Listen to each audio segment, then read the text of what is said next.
I've been alone with you inside my mind. Do. And in my dreams I've kissed your lips 1,000 times. I've seen you walk something by my door. I don't know the song. Hello? Oh. Is it me you're looking for? I can see it in your eyes. I can see it in your smile. You're all I ever wanted. My arms are open wide. 'Cause you know just what to say. And you know just what to do. You're all I ever wanted.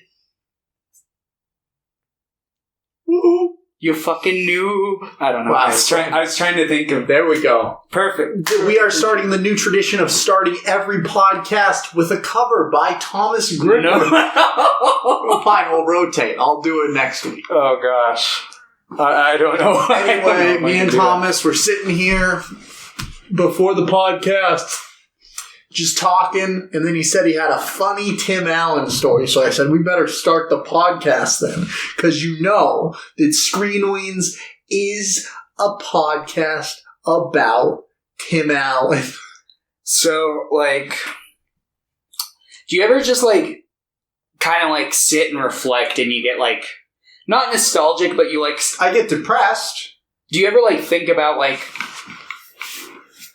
early things that you learned and how you, like, learned them, and you're like, oh, this is kind of how this was, like, instilled in me, or, like, something like what, that. like through movies or something? Like through movies, maybe, like, a concept or a word you learned. Yeah, and you were, I actually had a last movie day when Lucero stayed over. He stayed over? Yeah. Was it the last movie day? Lucero stayed over. That was a few movie days ago, I think. Because last movie day, he woke me up. And Just kidding. The movie day before that. It was the day we went to see Midsommar. Okay. We talked for 4 hours about kind of similar stuff. We were talking about how, specifically, he said that he was trying to make the point that he doesn't really like a lot of, like, children's movies anymore, because he doesn't think that the messages are, like, as deep or as profound as when, like, we were kids. And I was arguing that the messages are only going to be profound and deep for you if you're a child. Like, you're going to be hit by these things at different, like, when you're a child kind of thing. Like, watching, if we saw, like, movies from our childhood for the first time now, I don't think we would have that same, like, profound, like... I see what he's saying, because, like... No, I do, too. If you were to watch, like, Land Before Time versus, like, Despicable Me, there would be, like, a big, like, total difference. But it's the same thing at the same time. Like, not every movie now is going to have, like, this deep, profound lesson. But not every movie from our childhood did either. Yeah. That's the only thing. Like, because there are tons of movies when I think back. Like, I think that a lot of what happened to me as a child and as I grew up, like, even into high school, like, what I was affected by film. Like, it teaches you lessons. And I think that never really goes away, but the messages hit you harder as a child because you learn faster as a child and you're less accustomed to different ideas. Yeah. So, like, I was just saying that the messages now are still really, like, there are a lot of really profound messages to kids now. That's all I was saying. Like, they're still there. And it's just like, we remember the best of, like, these movies that we watched as a kid. Yeah, there's a lot of shit movies that we watched as kids, but, like, you're not going to even remember them until they bring it up and be like, oh my god, I did watch that movie. Like, I'm not saying this is a shitty movie, but nobody's talking about, like, oh yeah, I really got the profound messages from Osmosis Jones. Yeah. Like, nobody's saying that, you know? I don't really remember if the movie was good. They had a show, right? There was a show. There was a cartoon. Was it a show and then a movie, or a movie and then a show? It was a movie, then a show. Who was in the movie? Was it John Goodman? No, it was... Bill Murray plays the main, like, human dad. And then Chris Rock. Chris Rock, and who was... Oh, gosh. I don't... I know it's somebody. I don't remember who it was, though. Because I haven't Osmosis? No, not Osmosis the movie. Osmosis Jones the movie. Directed by the director of Green Room.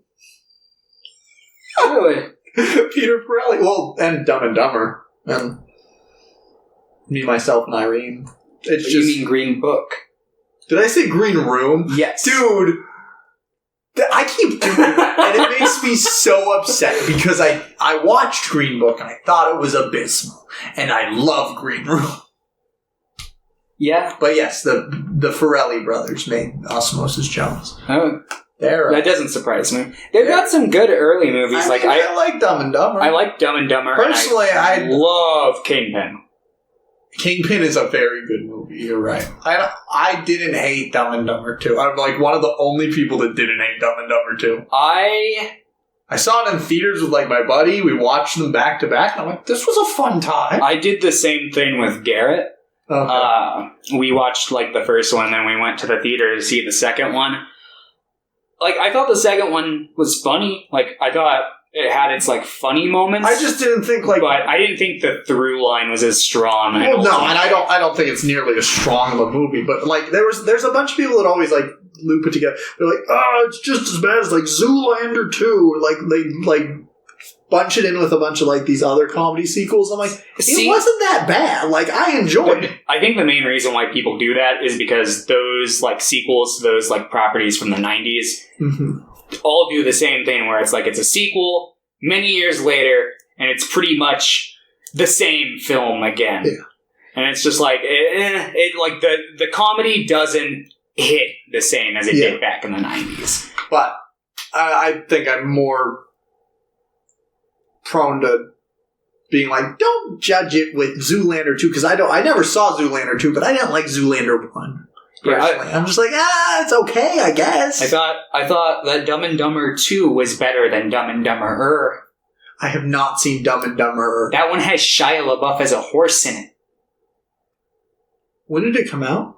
Like 2001 or so something I like could that. pick When it. I was like a kid. So I could pick it for my pick. You could. And you know what? I don't know if I'd be mad, because I liked that movie when I was a kid. Oh, so maybe you would like it, and you're like, no, this is the best of the series. I remember like specific scenes from it. They should do a Kingpin 2, speaking of... I don't know if I agree with that. Kind of like Kingpin as a standalone film. That and the Farrelly brothers, I don't know. I don't know if they got it anymore. Green Book?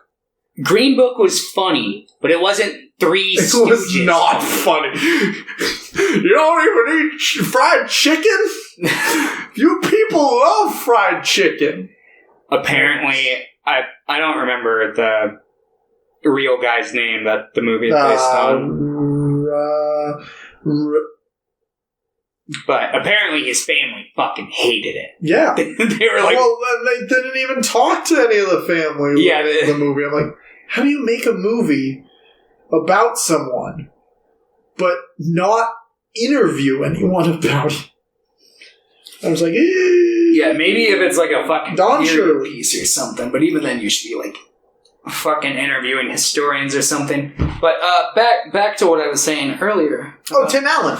Yeah, so I was thinking about when I was a little kid and how I came to learn what the term adopted means, or the word adopted means, like adoption. Because I remember always like hearing, the fucking meme in like TV and movies of "you're adopted," and I had no idea what it means. And I was convinced I was adopted. Were you? Yeah, because I'm like, I'm not bald. My dad's bald. How is it possible? Because I was a kid and I was a dumbass. Yeah. And I remember one time, before I knew what the word adopted meant, I was in my room and I was playing with some toys. And I did this thing when I was a kid, whenever I would like play with toys, I would like... stick them up your butt? No. Every time I played with toys, I was creating my own movie. And I would like picture, I'm like, this actor is this toy, this actor is this toy. And I remember like I had Tim Allen in this one. and he told, like, his son that he was adopted. But I didn't know what it meant, so I just had him, like, go through, like, some, like, alternate dimension vortex. You're adopted. Oh, no! Yeah. And then I remember, like, shortly after, I'm like, it's like a wizard spell. You say, you're adopted, and it opens a vortex. Yeah, that's like what I thought. It's a one word. You're adopted. So I asked my parents, and then they told me what adoption really is. And I was like, oh. And you're like, I wasn't that far off. Yeah. But yeah, that's our funny Tim Allen story for this week, and that is also my movie pitch. Is it?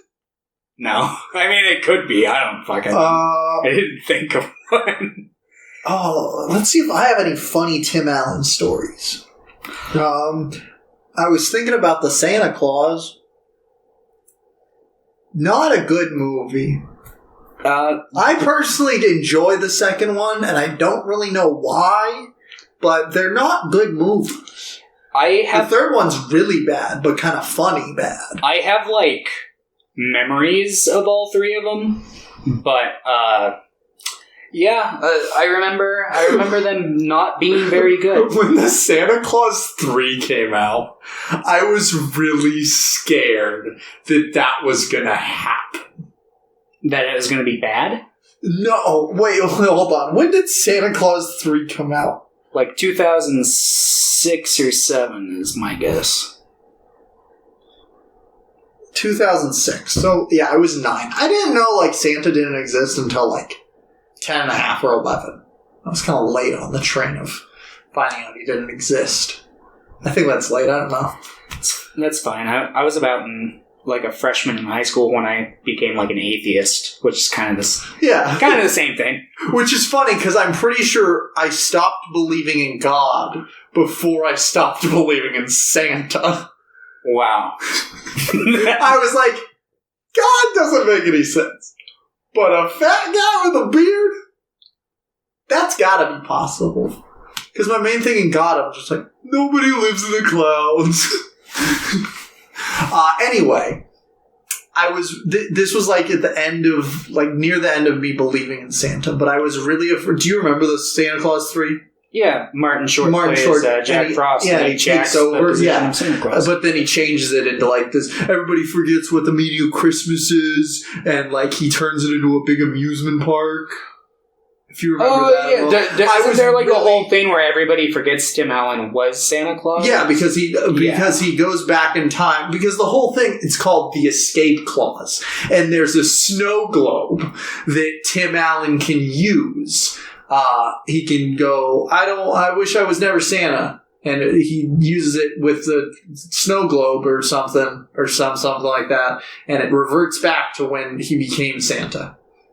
And Jack Frost tricks him into saying it. Like, he says it, but he's recording it. And then he goes like, hey, I'm playing it again.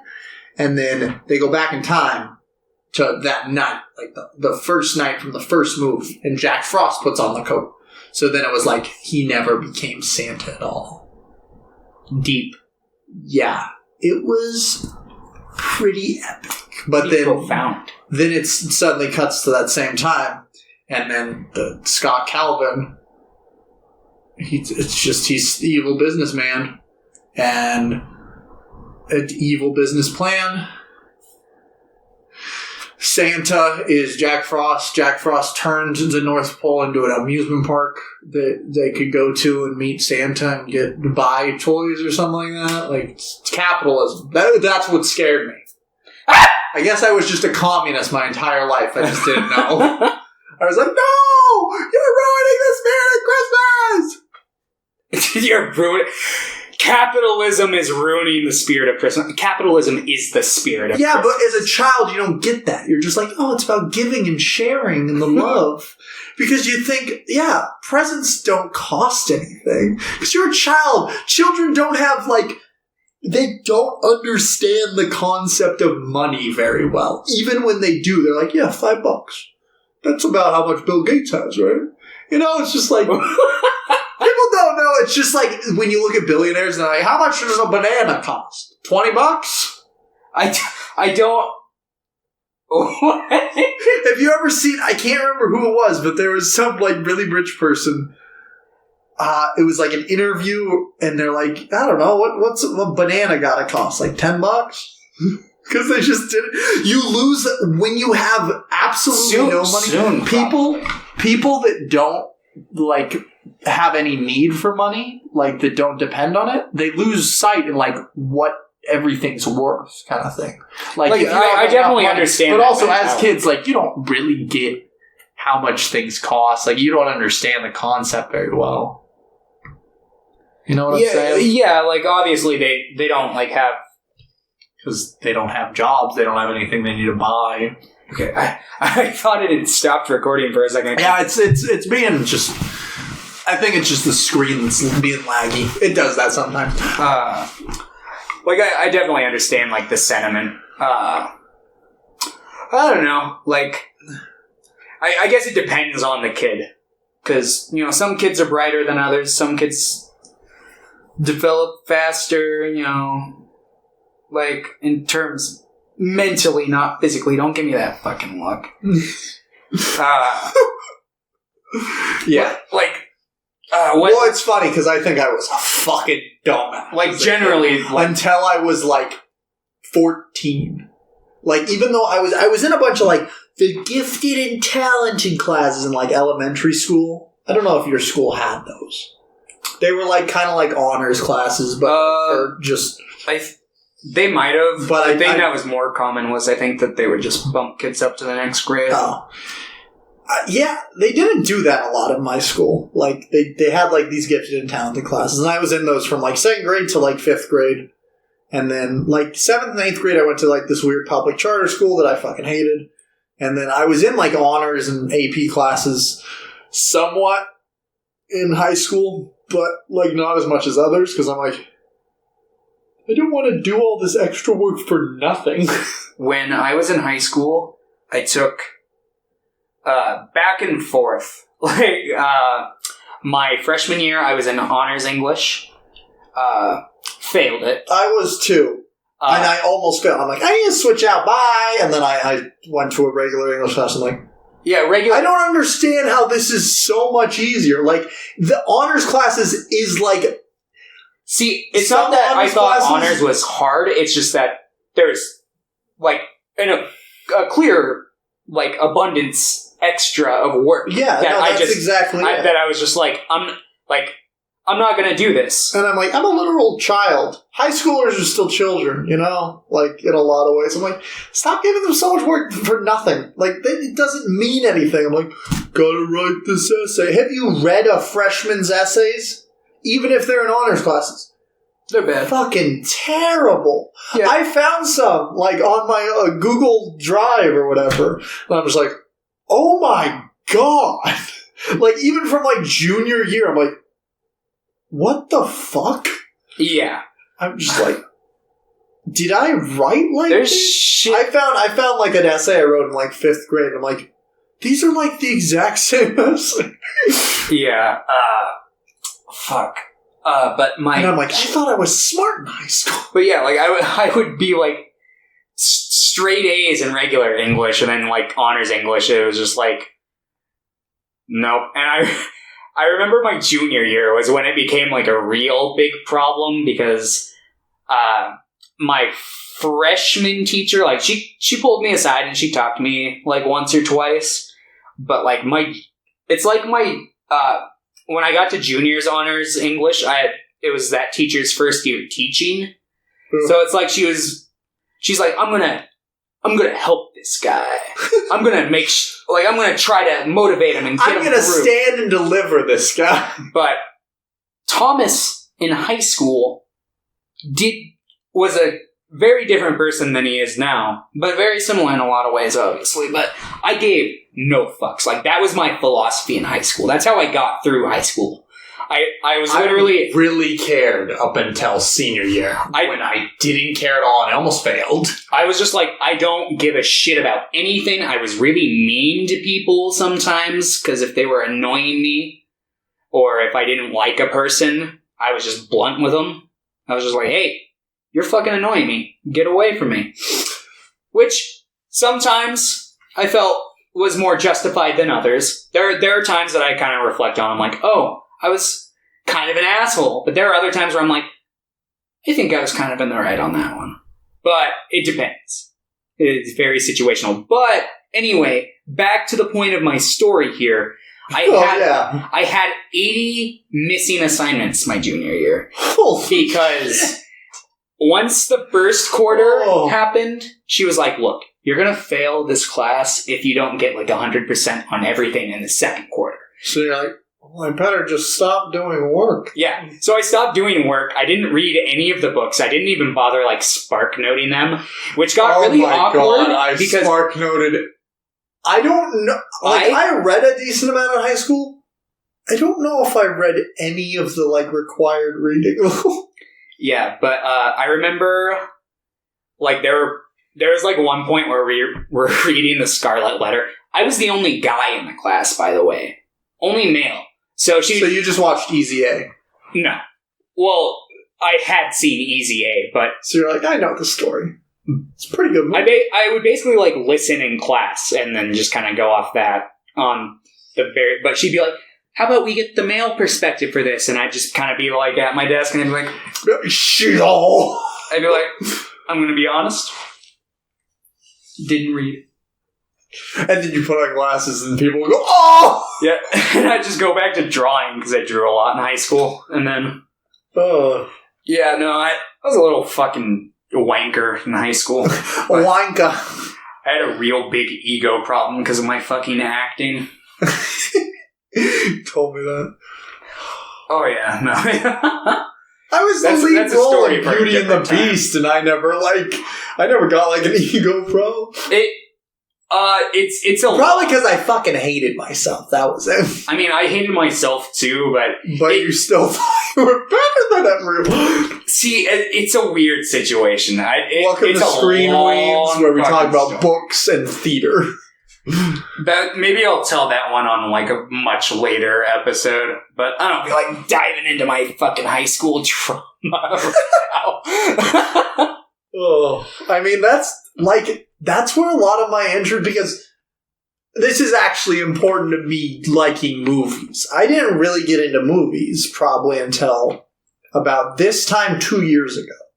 That's when I really dove into movies. Like, I started watching a ton, and I started trying to, like, branch out and watch more things that I hadn't seen, kind of thing. Yeah. Because I've always liked movies. That was me at the end of high school, because, But, like, end of high school, I was still, like, doing stuff with, like, the band I was in, and I was really into video games. So, like, that's what I was doing. And then I moved to Washington, and I'm just like, I'm going to start watching movies.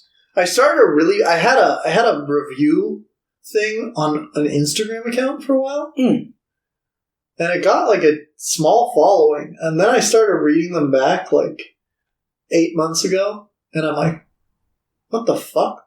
So then I deleted them all, and I deleted that account. So I'm like, this is really bad. Yeah. Because it was like right at the beginning. And I'm just like, that was the first time I saw King Kong, though, and I gave that a 9. So I'm like, well, some things still stay the same. Yeah, because I grew up watching, like, horror movies, and that basically, like, carried me through middle school.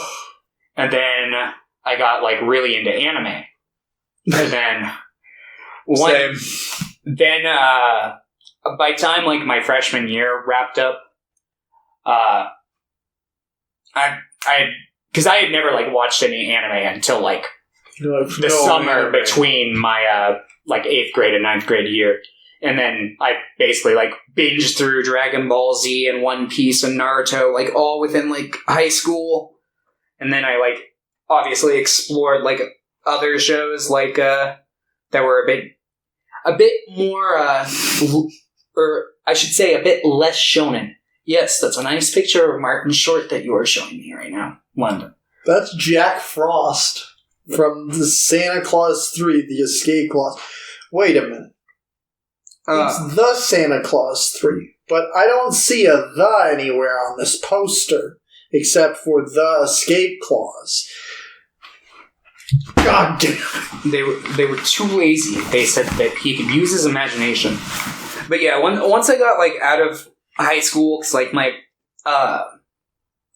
when I was, like, in high school, that was also when I, like, started getting more into, like, Channel Awesome reviewers, and that eventually, like... Hey, everybody, I'm the Nostalgia Critic. I remember it, so you don't have to. Today, we're reviewing Secret of Nim 2. Yes. I don't get it! Why does everybody like this? Who else was on there? Was Spoonie on there? Yeah, Spoonie was Fuck, on there. I remember watching Spoonie, and then that whole shit went down. I'm like, uh-oh! Yeah, no. Spoonie's a psychopath! A lot of them. Spoonie's evil! A lot of Channel Awesome people turned out to be not very good people. Yeah.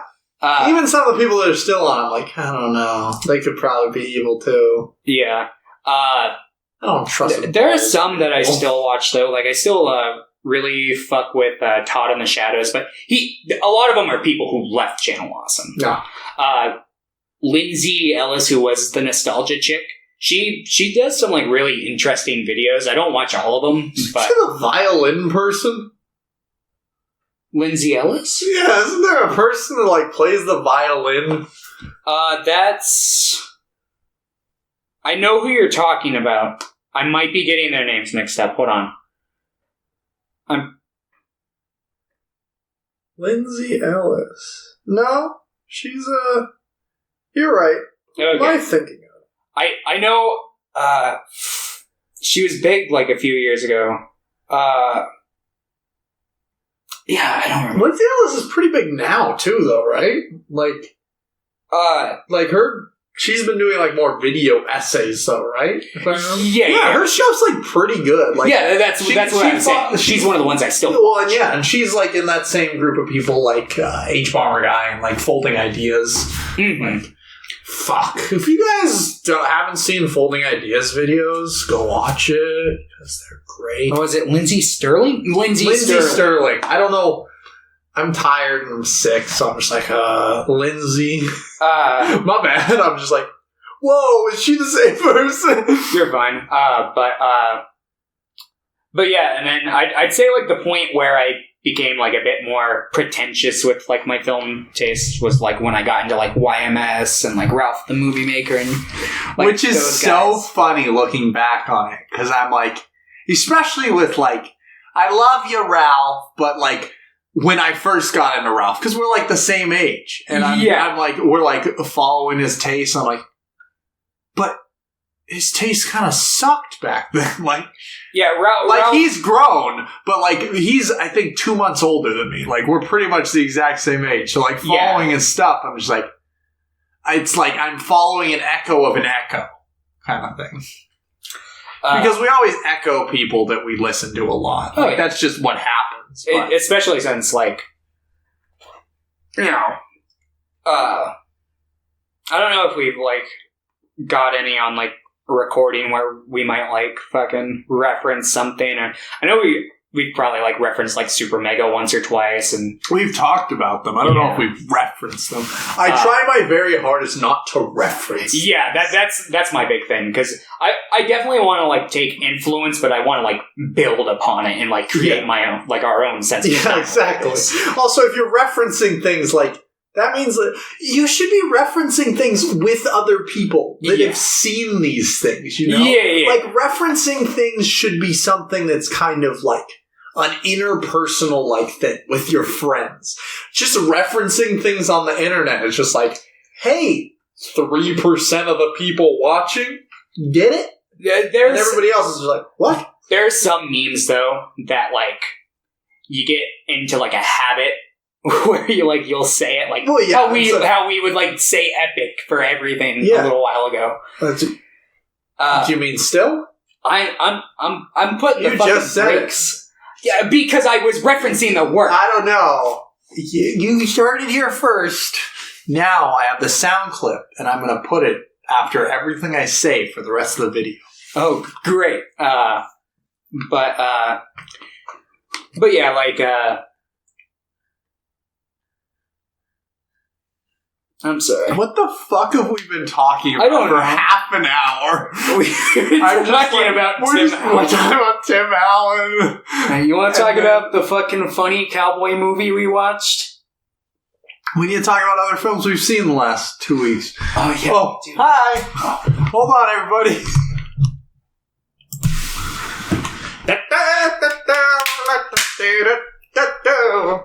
I'm the dancing pig and I can do anything I want. Hey, everybody, go watch The Dancing Pig. It came out in 1907. It's a masterpiece. Yeah, we just watched it. Pretty good. I'm gonna slap a trigger warning on there. If you are afraid of a pig's coming face, don't watch this movie. Or just fursuits. Yeah. So anyway, we had to take a week off, so we've had a decent amount of time to watch films. Thomas, have you seen any other films besides these two? Yeah. I went and I saw... Oh, you saw Once Upon a Time in Hollywood. Once Upon a Which Time I in have Hollywood. not. But hopefully I'm seeing Tuesday. I'm going to be seeing it again tonight with my dad. Nice. Yeah. But I thought it was pretty good. Not Tarantino's best, but Not his worst. yeah, I think Death Proof is his worst personally. That's just me though. It's just preference thing. I still haven't seen. I saw Death Proof when I was a kid, but I don't remember it, so I'm not going to pretend I watched it. And I haven't seen Jackie Brown. I like Jackie Brown. I haven't seen either Kill Bill either. I'd highly recommend And watching. I think I've seen all the other ones. Wait, he was one of the directors on Sin City as well, right? He directed like one scene. Oh, okay. Because I haven't seen Sin City either. I'd watched the first Sin City. I think the first Sin City is pretty good. I never watched the second one, but I heard it was pretty bad. Nice. Yeah, Dame to Kill For or whatever. Yeah, I also heard bad things. and yeah, I'd honestly recommend watching like all Tarantino movies. Like I think they've all got something that you can get out of them. Okay. If you're into like Tarantino movies, you know, some people don't like the violence or the feet, but if you can get over the violent feet. the violent feet. But if you can get over that stuff, then you're in for a probably pretty fun time. But yeah, I watched that, and then for the first time, I watched Death Note, the Netflix original live action. Yeah. You thought it was pretty bad? Yeah, it was pretty bad. But Willem Dafoe's good in it? He's barely in it, but yeah, the parts he was in were pretty good. And Lakeith Stanfield or whatever's in it as well? Yeah. Oh. I thought he performed What about the guy part who well. plays, whatever his name is? Light Yeah. Turner? Yeah. Not Is like he, Yagi. is he epic? Is he really good? He is not very good. It's probably mostly the writing, but maybe a little bit performance-wise. There are some scenes that, you know, I like to give actors like a little bit of wiggle room when it comes to like if I see a bad performance from them. You know, because it could be like bad direction. Like there's a lot that can lead to a performance seeming bad. But what else is? Because this one is Nat Wolf. Yeah. And Alex From is the the one Naked in Brother. Hereditary. Yes. I also think Alex Wolff's a better actor. I think that they are both, from what I've seen of them. I the personally same- think he's very good in Hereditary. I know you didn't, but... Yeah. I need to rewatch Hereditary. I'm debating whether I should rewatch do it you remember, before. did I talk about Midsommar last week or 2 weeks ago? I don't know if you did or not. I don't think so, because I think it was... Because I haven't. No, because it was... There we go. I watched it the day after we recorded the podcast. Oh, okay. I saw Midsommar. Good? Bad? Middle? It was pretty good. Like, I gave it a 6. Yeah, I was saw your expecting Letterboxd to score. walk in and be blown away. See, Like, just because I'd been recommended it by so many people that, like, I was like, Like, my girlfriend, like, gave it a 10. Joe gave it a 10. Michael gave it a 10. I know. I didn't think I was going to give it a 10.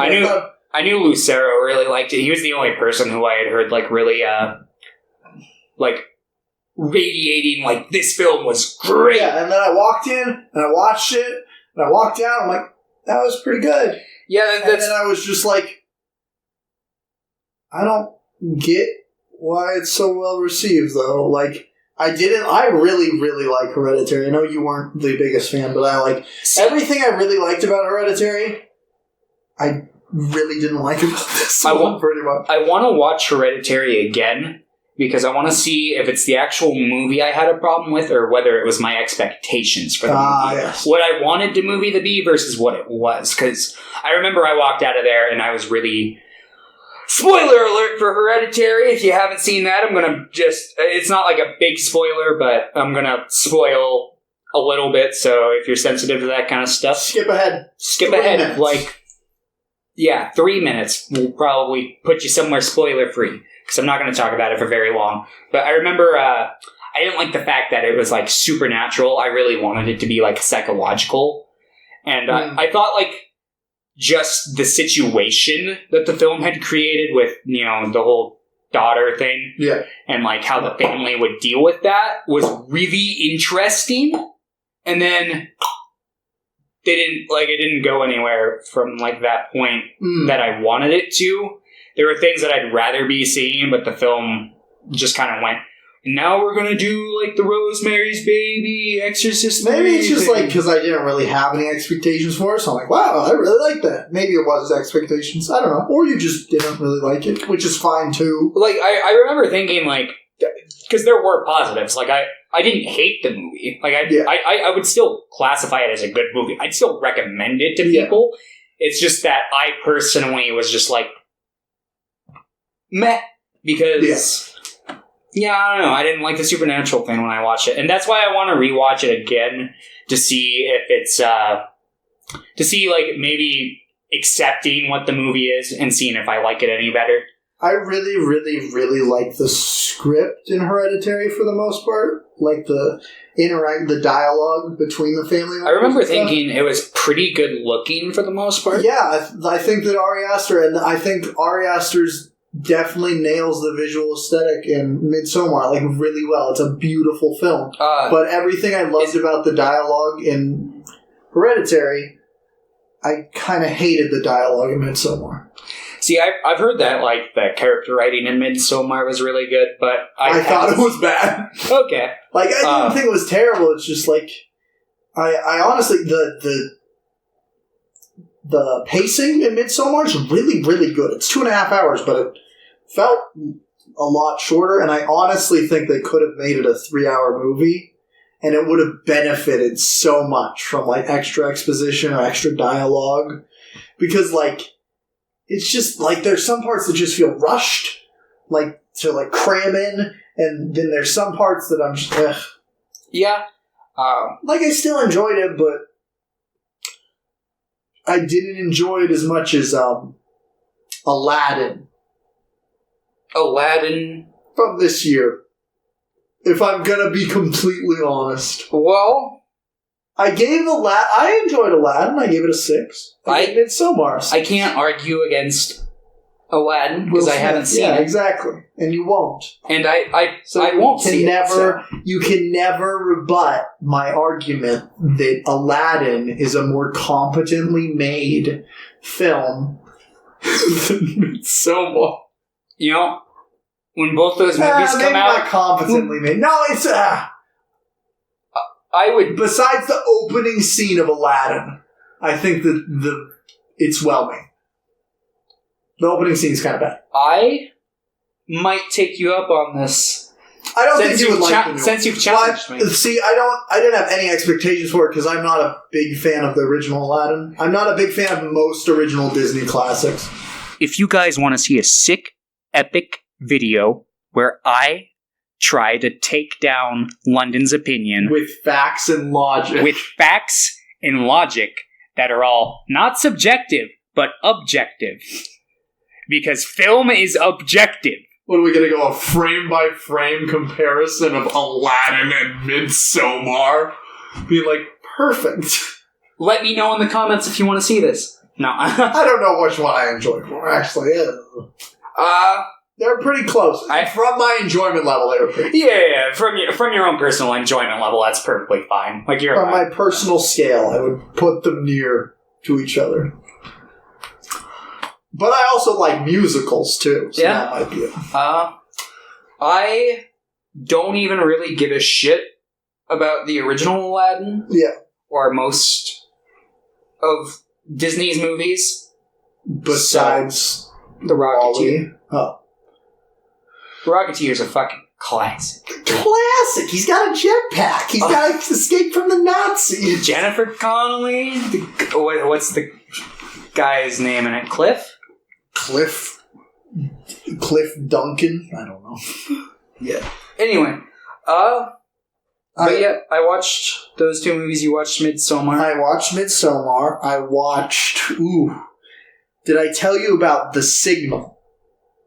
The, independent film from, 2009? Not that one. There's another movie called The Signal from 2014 that, I think it wants to be a smart movie. It's so bad. It's a terrible film. Huh. But I loved it. I gave it a 1 out of 10. But that was almost a 10 out of 10. There's going to be I'm going to talk about spoilers for this movie that everyone should watch, but it doesn't really matter because this might just make you watch it more. So just be warned. I'm just going to go through a brief rundown. I wrote cliff notes for the entire film. I'm just going to go through it real quick. No interruptions. You ready? Go. The film centers around these two guys in a hacking war with a hacker named Nomad.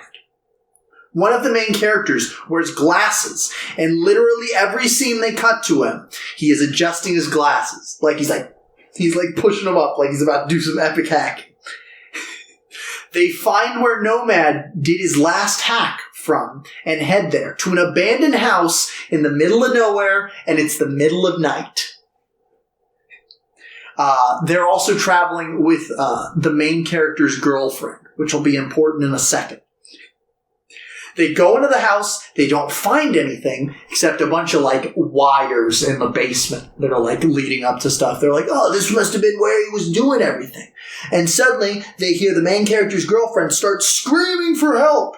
So they start running back to the car and they can't find her. So they're looking around, they look by a tree and they look to their right and they see her. And then she starts being dragged up into the air by nothing. And then they start running. Right now, by the way, this has all been found footage because they're we're going to catch this hacker dude. So this is important that this is found footage. Then suddenly it cuts to black and the main character, I think his name was Chris or something. Let me check what his name was. I think it was Christian. No, it was Nick. I think it was Nicholas. So he wakes up in a hospital room. And he has a wheelchair. What's important to note is that he had a degenerative disease, and he was using crutches beforehand. But then he was able to run outside to chase after his girlfriend. But don't. So eventually he would have to use a wheelchair. So you wake up and he's oh, it's degenerative disease. He's just wheelchair. That's why he's in a wheelchair. And then he gets wheeled into a room, and Lawrence Fishburne walks in. Oh! And he's in a hazmat suit. He's in a white hazmat suit. It's similar to a hazmat suit. And he's why are you wearing the suit? And he's you have been exposed to an extraterrestrial, pretty much. And he's we don't know what you got on you, kind of thing. He's can I see my family? He's no. Can I see my friends? No. He's why not? And he's you just can't. And I'm you just can't. Also, no longer a found footage film. They just switch it. Oh. Beautiful. But they say they were contacted by aliens. And then he's I don't believe you. And he's well, look at this clip. And they look at the found footage from what they were watching, and he's like, he pauses it, and it was right near the doorway of this house they were going in. There was a tree, and they pause it, and they zoom into the branch, and there's a little alien head in the tree branch, like, popping out. God, and it's like the most generic alien you could think of, like just a big like teardrop head with like giant eyes. I love that cliche in movies. Like, and then he says, "You weren't after no hacker." Oh my god, I hate that. That so much. So then he starts talking to his nerdy friend through the vents. But it's like, is he really there? We don't know. He might be going crazy. Mm-hmm. And he starts like remembering what the codes are for the doors. He's like, I'm going to escape from here. And he starts doing that when suddenly this goes on for like 10 minutes. And then his friend goes radio silent. Like he can't hear him through the vents. He's like, oh no. And he's like, well, I got to make my escape. By the way, found out where his girlfriend is. She's just in a coma for some reason. Just for no reason, she's just in a coma. So he wheels out in his wheelchair, just somehow, and he's able to, he remembers the code and he escapes. Well, he goes to gets her, and he tries to escape, but he's in a wheelchair, so he can't press on the keypad. He's too far away. How tall is he? I don't know. Like, I'd probably be screwed in that situation if he can't reach it. So then they sedate him, and he wakes up next to her, and she's just suddenly awake. She's like, hi. And I'm just like, what the fuck? But then she falls back asleep. I guess she falls back into her coma, and he's like, no! And he tries to get off the bed that he's on, and he falls over. And he realizes, wait a minute. The reason I was in a wheelchair wasn't because I couldn't use my legs. It was because I had alien robot legs this whole time. And I'm just like, it's been multiple days and you never looked at your legs? And you said this movie was coming across as if it was trying to be smart. Like a movie that just rapidly changes genres halfway through from found footage to not. Was trying to be... Well, no, that was only probably like 25 minutes in that it changed. Oh, okay. Or like 20 minutes in.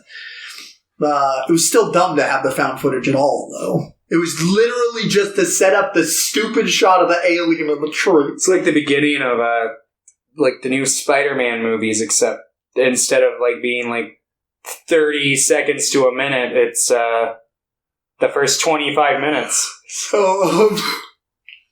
now that he realizes he has alien robot legs, he's like, oh, I can just use them now. He's like, oh, now that I know I have alien robot legs, I can walk with them. And I'm like, okay, I guess. So then they're alien robot legs, so obviously they're superpowered. So he just kicks down the door. Yeah. And he just picks her up and he just breaks out that way. Just by kicking down the doors. Let me guess. Then he cuts her open and she's just full of pork and beans. He does find that I didn't put this in like my synopsis because nothing ever comes of it, but she has a little alien robot part like on her neck. Oh, just like a tiny one. I'm like, okay, and nothing ever happens. So then they hitchhike with an old woman who's like, da, da, da, da. And she's obviously like kind of crazy, but she's like nice. And she takes him to a gas station, and inside the gas station, he like hides her in like a truck. Like a big 18-wheeler, and he's like, okay, I'm gonna go get supplies. I'm like, with what money? And he like, mean what money? He's got alien legs. Yeah, and of course he's wrapped his legs in like, he made like makeshift pants out of like the wrappings originally. So he has like makeshift pants on. And then he goes in the gas station. But there's an alert on the TV being like, watch out, armed criminals. And it's them being like, they gotta go back to the hospital or whatever. He's like, oh no. So he goes outside and he's like, I gotta go get my girlfriend. And he's like, oh no, the truck's driving away. And I was like, what the fuck? But don't worry, because he can also run at sonic speed. So then he starts running at like 70 miles an hour. And the guy's like, what the fuck?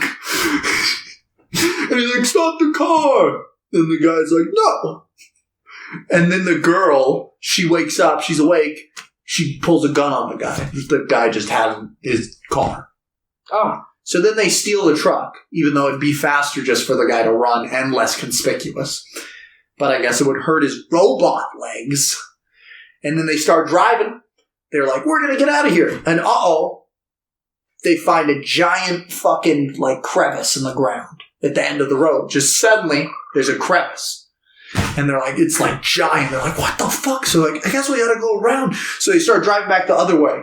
And they're like, they find another crevice. They're like, what the fuck's happening? Oh! So then they find an abandoned, house to, hide in for now. And they find Nerd Boy is still alive. He had just broken out earlier by stealing somebody's hazmat suit. And I guess they just let him out because he had one. Beautiful. But don't worry, he has giant robot hands. Oh, right. This movie sounds fucking God damn, I don't even know. And then he's a nerd, so he knows what's going on. And he knows that the reason there's crevices everywhere is that they're actually in a quarantine zone in the middle of the desert still. So this whole thing is the facility still. And all the people they've been talked to are actually people that have had experiences with extraterrestrials. And they're like, oh yeah, all this time Lawrence Fishburne, still in his hazmat suit, is walking around finding the people that they've interacted with and shooting them in the head. Because he's Lawrence Fishburne. And at one point he does this thing where he does I'm thinking. He puts his hand on his chin, but he has a hazmat suit on. So he just puts his hand where his chin would be on the hazmat suit. Anyway, I'm almost done, but I really want to talk about this film because it's so bad, but incredible. They go to a military checkpoint, which is the only way out of this crevice-filled place. And they're like, oh, it's fine, I'm wearing a hazmat suit, they'll just let me out. They don't, because that's dumb. And then they're like, oh, we're going to have to break out. So Robo-Arm Man, Nerd Boy, he gets out, he punches one of the guys with the guns with his robot hand, and then grabs the gun and starts shooting people while he runs to the control room. Because they used a barricade. It wasn't a regular barricade, they had something that came up and kind of lifted the truck up just a little. So it can't move. So he's like, I gotta go fix this. So he goes in the control room, but somebody throws a grenade, and it destroys the entire control room, but he's just fine. He's like, I got robot hands. That means I'm invincible. So then he runs outside and immediately gets shot twice. Just immediately. He's like, oh, I'm dying, dude. And robot leg guy's running out. He's like, I'll save you. He's like, no, you gotta go. You gotta get out of here. I'm a hacker. So he's like, I got this. So then he just punches the barricade, the thing that's holding them, and it explodes. And I'm like, why didn't you just do that in the first place? Because he had to die. Yeah. And then they start driving away. He's like, I'll save you. I'll get you guys some time. And then he does a superhero thing. He jumps in the air and slams his hand down and makes a giant shockwave. Oh, boy. And then they're driving, and they see another barricade. But this one's just cops and Lawrence Fishburne in his hazmat suits in the front. And he's like, oh. And they're like, we're just going to go off-roading then. And I'm like, what a terrible idea. You're going to off-road with an 18-wheeler? But then a sniper shoots one of the tires, and they spin out, and they, crash. And he's like, oh. And he's all disoriented, and he, blacks out for a second. And he wakes up to them, taking the girl, and they're, in a helicopter, and they're flying off. Let me guess. He runs and jumps up to the helicopter. He's getting up and he's preparing to run. And Damon, the Lawrence Fishburne's character, is like, you can't do this. You're not going to be able to catch her. And then an hour and a half into the film, we're 5 minutes from the end. No, we're 2 minutes from the end.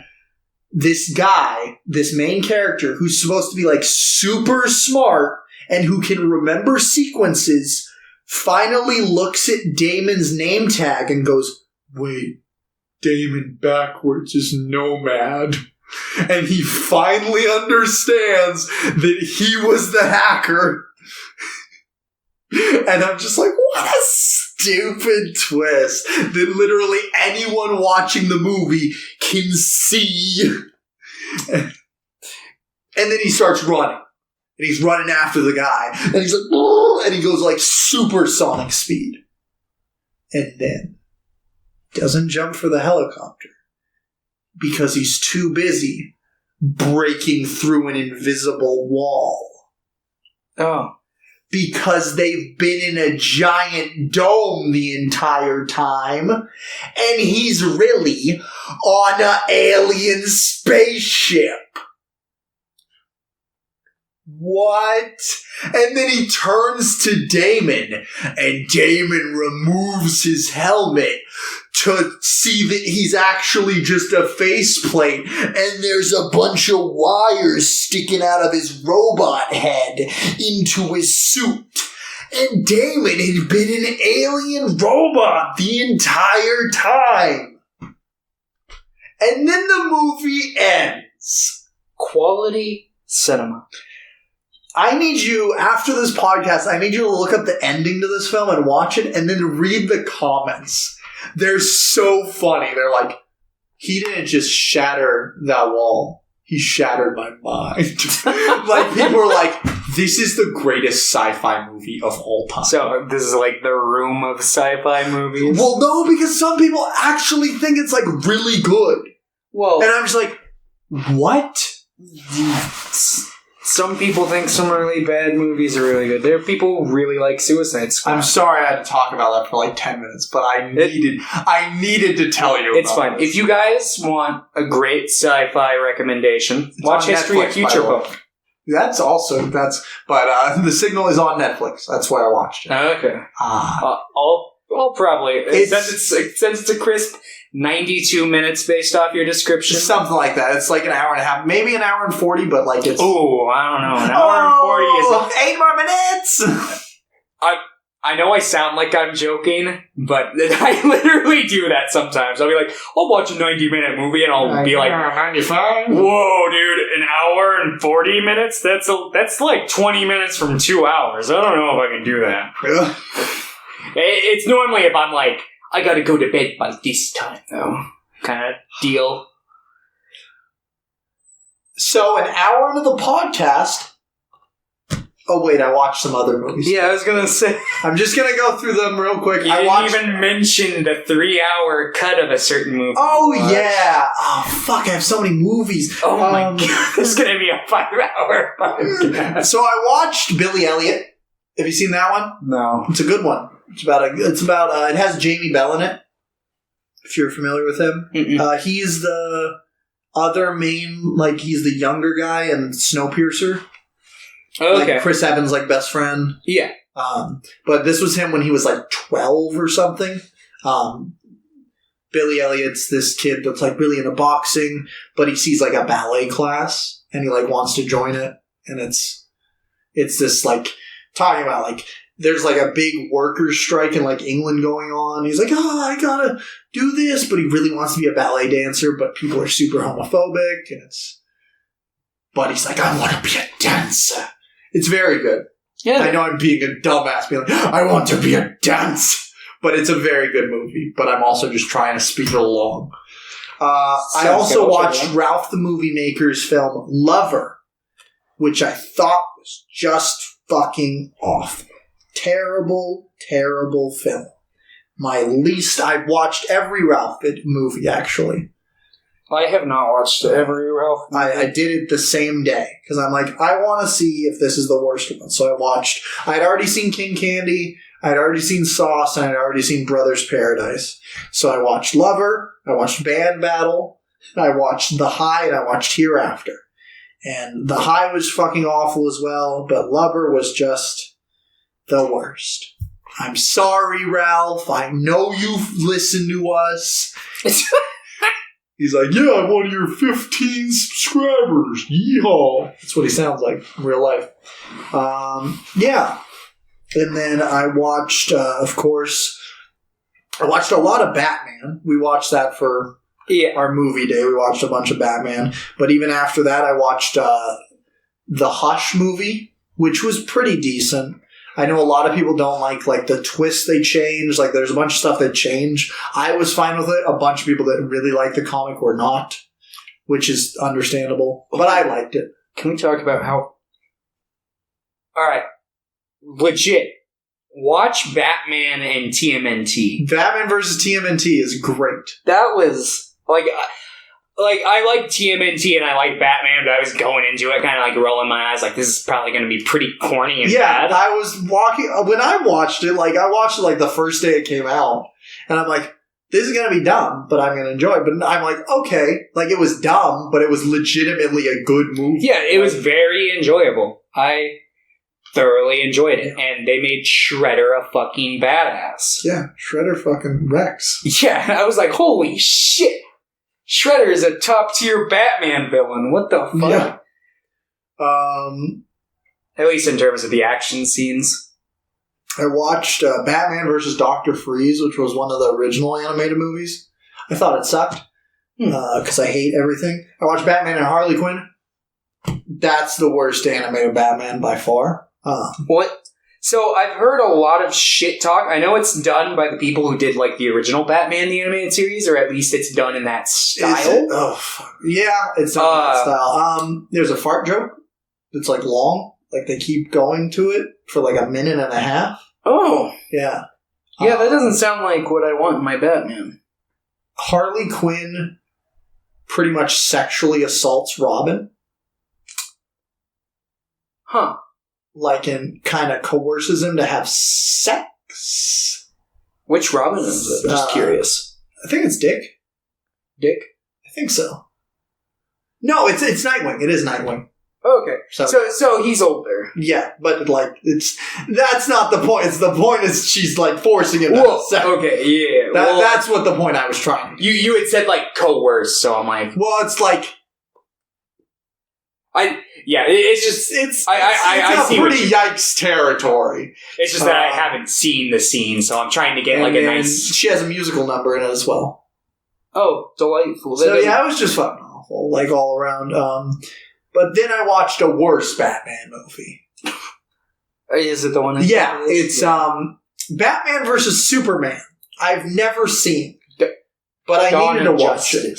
Dawn of Justice, yes, and I watched the Ultimate Cut, which was Zack Snyder's cut, I believe.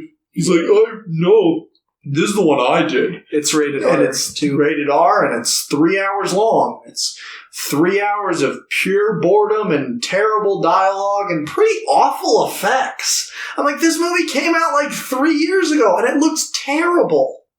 There's so many terrible effects in it. I was so shocked. I thought I was at least going to enjoy, something of it. The only thing in it, honestly, Jesse Eisenberg as Lex Luthor was terrible. Yeah. But I honestly think he could pull off, Edward Nygma pretty okay. He could be a decent live-action Riddler, I think. Because the way he was playing Lex was kind of just like the Riddler. I can kind of see what you're getting at there. I respect the fact that they went for something a little different with Lex. But I was fine with it too, and it's just I don't even mind the oh, he has hair, or oh, he's younger. I was fine. I don't care. I don't care if a movie's completely unlike its comic counterpart. I'm just make it a good movie. Yeah, but it just wasn't a good movie. It wasn't the fact that they changed Lex; it was the fact that they made him a terrible character. They made everyone a terrible character. I haven't seen the whole movie. I've only seen... I still haven't seen Justice League either. That's my next watch. Which I think I will enjoy just a little bit more. Not a 1 out of 10. Maybe a 2 out of 10. Maybe a 11. Maybe.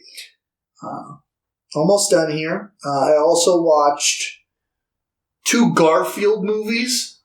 I watched 2 Garfield TV specials. I watched the Halloween one and the Christmas one. Fucking love both of those. I did not like the Christmas one. Maybe it's because I don't like Christmas and I thought it was just I also stupid. Haven't watched them since I was a little kid. I haven't seen either any time before. I thought that the Halloween one was good still. Yeah, that fucking creepy old man by the fire. And he's like, I'm leaving! And he's taking their boat. Yeah. I can see ya. I remember that I don't remember, like, off the top of my head, but I remember the Halloween one having a catchy as fuck song in it. Yeah. But I haven't watched it in years. I can't even remember what it is, but yes, the Halloween one has a great song. And then the last things I watched were I watched the 2 follow-up to the original Batman, like, live-action series with Adam West. They did 2 animated follow-up sequels, which I really enjoyed the first one, and I thought the one I thought versus Two-Face was okay. So, that's what I watched. Sorry. We're gonna get into movie ideas now, and then we'll get into movies. Welcome to the end all of podcasts. Thomas, what's your movie idea? All right. It's Adam Sandler. Okay. Batman. And his usual group of friends. In a Batman movie? No, not in a Batman movie. They come up with some, like, fucking Ponzi scheme where they need to, like, go to a fucking furry con or something. I don't know. That sounds like it'd be a typical Adam Sandler shtick. Yeah, kind of comedy. There'll probably be a part where Kevin James farts and Rob Schneider will do a farts? Yeah. Rob Schneider will do a racist accent. That's a good one. Adam Sandler will cast himself with an extremely attractive wife. Because he's extremely attractive. Yeah. That's why. And, yeah. And I think the movie kind of writes itself. They're at a furry con, and that's all you need. Just have them walk around for an hour and a half. Billions of dollars in revenue. Maybe it's something like Adam Sandler needs something. He's part of the bomb squad. He needs like one furry has a bomb in their first. Yeah, so him and his like other bomb squad friends have to like Han Solo and like Luke Skywalker with like the stormtroopers with some people and just their personas. And they have to go in, and there will be, like, people who will be like, hey, dude, but remember the last con we were at? And they'll have to, like, kind of, like, dance around and be like, yeah. But then, it's actually like the Goosebumps book, I think it was called The Haunted Mask. Oh, where they permanently stay on and they can't get them off. Yeah, the personas start melding with them. It's actually a horror movie about how Adam Sandler became a furry. All right. Well, that's also my movie idea, then. God damn it. All right. So that's our movie idea. Just kidding. I'll make up one right now. Okay. So, think about this. A guy, he's a shoe salesman, but he hates his job. And he hates living with his family. Like, he has a beautiful wife. With children? Oh, wait. Yeah. Literally married with children. Okay. Think about this. There's this guy. He's a god. He lives in this place. He has long hair. He has a cape. He has a hammer. He can summon lightning. And he's gay. Yo. You want to talk about the funny cowboy movie now? Wait, no. I got an idea. Here's my actual idea. Okay.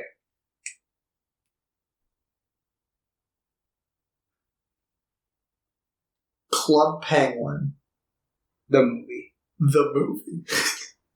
But it's all live action, and it's literally just March of the Penguins 2. Perfect. I now want to sell tickets just based off Damn, I can usually think of a movie on the spot. Tired. Alright, final movie idea. Here we go. Okay. It's about a lonely little boy. He lives in an orphanage. And he gets bullied by all the other orphan kids because when he got there, he had a cool, pristine collection of Hot Wheels that his dad had given him. And they thought he was a fucking nerd because of it, and they destroyed them, all except one car. And I don't know anything about cars, so I'm not going to pretend that I know. But it's an older car, right? And that's the only one like that he still has. Everything else was destroyed.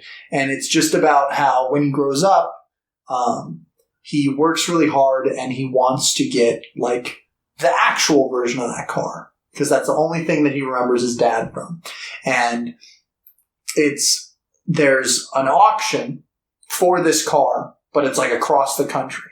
So he has to, like, travel. He's, like, saved up enough money, but he has to travel across country. It's like a road trip movie about getting this car that, like, means so much to him because, like, it's the only remnant of, like, his relationship with his dad, who died when he was, like, 6. Okay. That's my movie. And then he gets the car, and it's possessed by the ghost of his dad, right? That's the sequel. Ghost Dad Car. Ghost Dad Car. By Sidney Poitier. Yeah, see, pretty good once I got my groove going. Yeah, that last one was actually not bad. That'd be a decent movie. That'd be like one of those movies that people would be like, yeah, that's pretty good. And they'd forget all about. Yeah. Like, it sounds like a pretty, like, well-received movie that everyone forgets about. I remember there was a movie cable movies. There's a movie that I watched called, like, Kodachrome, I think. And it had, like... Who did it have? Like, but... I remember it, but, like, Hinatea, I watched it with her, and she, like, doesn't remember it at all. It, like, we watched it when it came out. It came out in 2017, and it had Jason Sudeikis and Ed Harris and Elizabeth Olsen in it. And it was about how... It was pretty... Actually, it was kind of close to it. It was a road trip movie, so... But, he had, like... There was... he uses... Ed Harris plays, like, this dad who's kind of a dickhead. And he has a camera that only uses Kodachrome. Which is this, like, film that, like, nobody develops except, like, one place in the country. Because everything else had just been shutting down. And he was dying. He was going to die. And he's like, will you take me to go get this, like, developed? Yeah. And it was just about them, like, driving there to get it developed. And I think he dies, like, right before or something. It's like, all I remember is this. And it was like, oh, my dad was a dick the whole time. But, like, that film role was, like, one of his older ones. And it was like, oh, these are all of me. It was a pretty good movie. I make it sound shitty, but... Yeah. Okay. El Topo. Yeah. El Topo is a film by Alejandro Jodorowsky, or Jodorowsky. I'm still not sure if you pronounce the J or not. Yeah, Came out in 1970. I think it was his second or third film. And it's pretty wacky. It is best described, I think I've seen it as mostly described as an acid western. Because it's like a western if you were on acid. And so the basic plot line of the film is the main character is played by Jodorowsky himself. Him and his son, who is 7, which is when you become a man, obviously. Yeah. They embark on a quest. They find a village. We'll go through each plot point more specifically in a second. I just want to go through real quick what the movie's about. They go to this village. They find a bunch of dead kids and dead people. And they're like, who did this? And they find who did it. They go there. They kill them. Yep.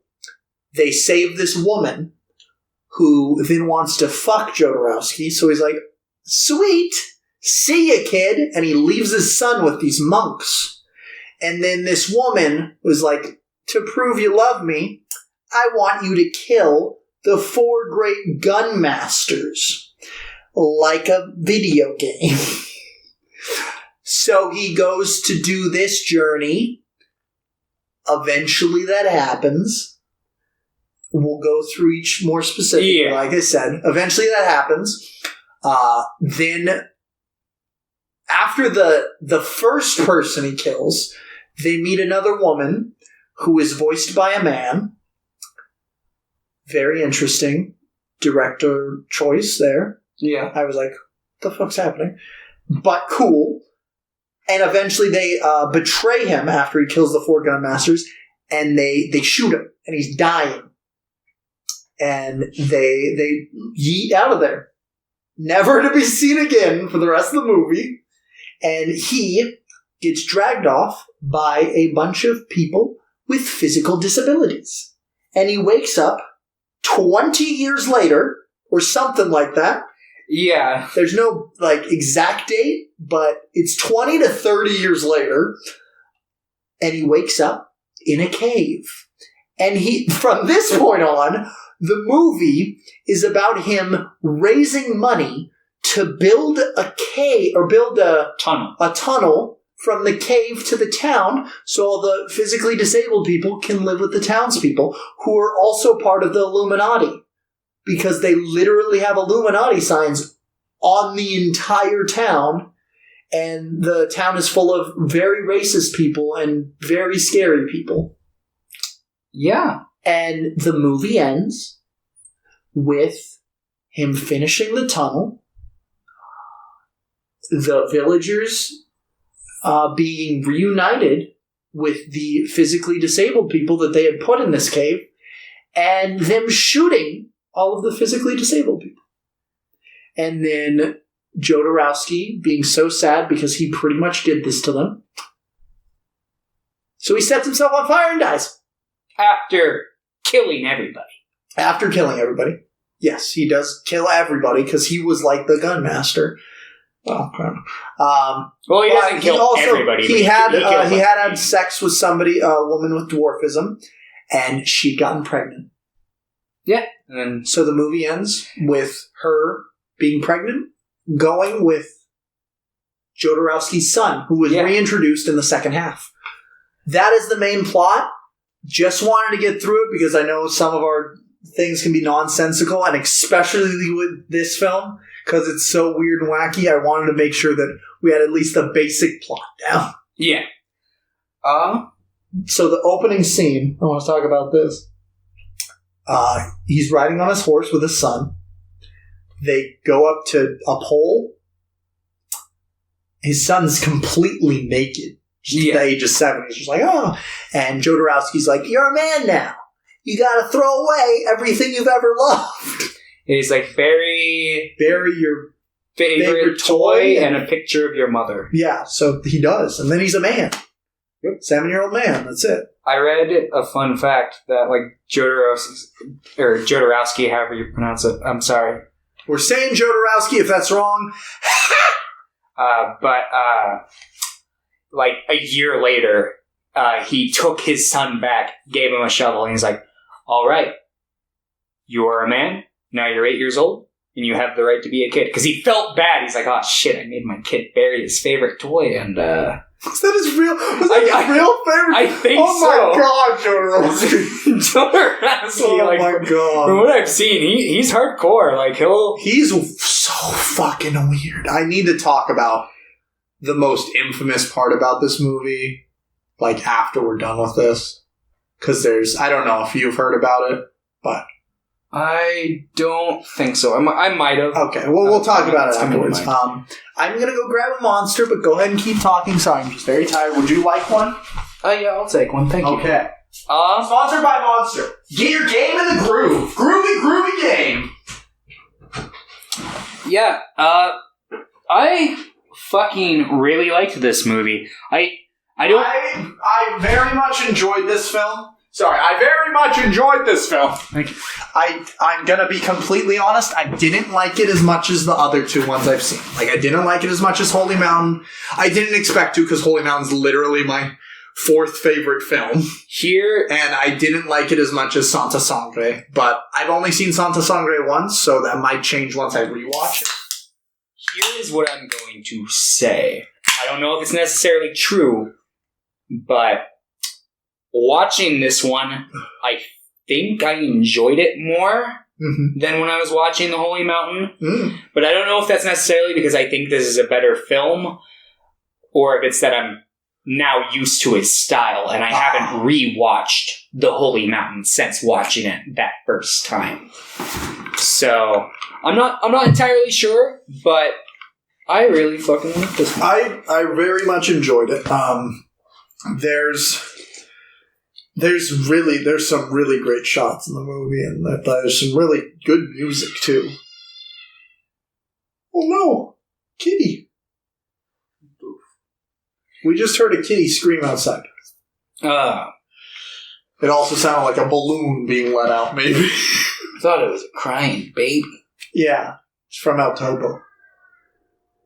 It might be a baby. There's a demon. Anyway, sorry, we're haunted. Yes. The #1 haunted podcast, now available on iTunes. Are we on iTunes? Yeah, we've been on iTunes since day one. Oh. You don't pay attention. I Just so you know, if you don't know, if you're listening to this on YouTube, we are on Spotify, we are on iTunes. We are on Podbean. Podbean? Yeah, that's the Is that the podcast website that I post us on. Okay. So, yeah. Tell your grandma. That's just my catchphrase, I guess. Tell your grandma, I'm a fucking idiot.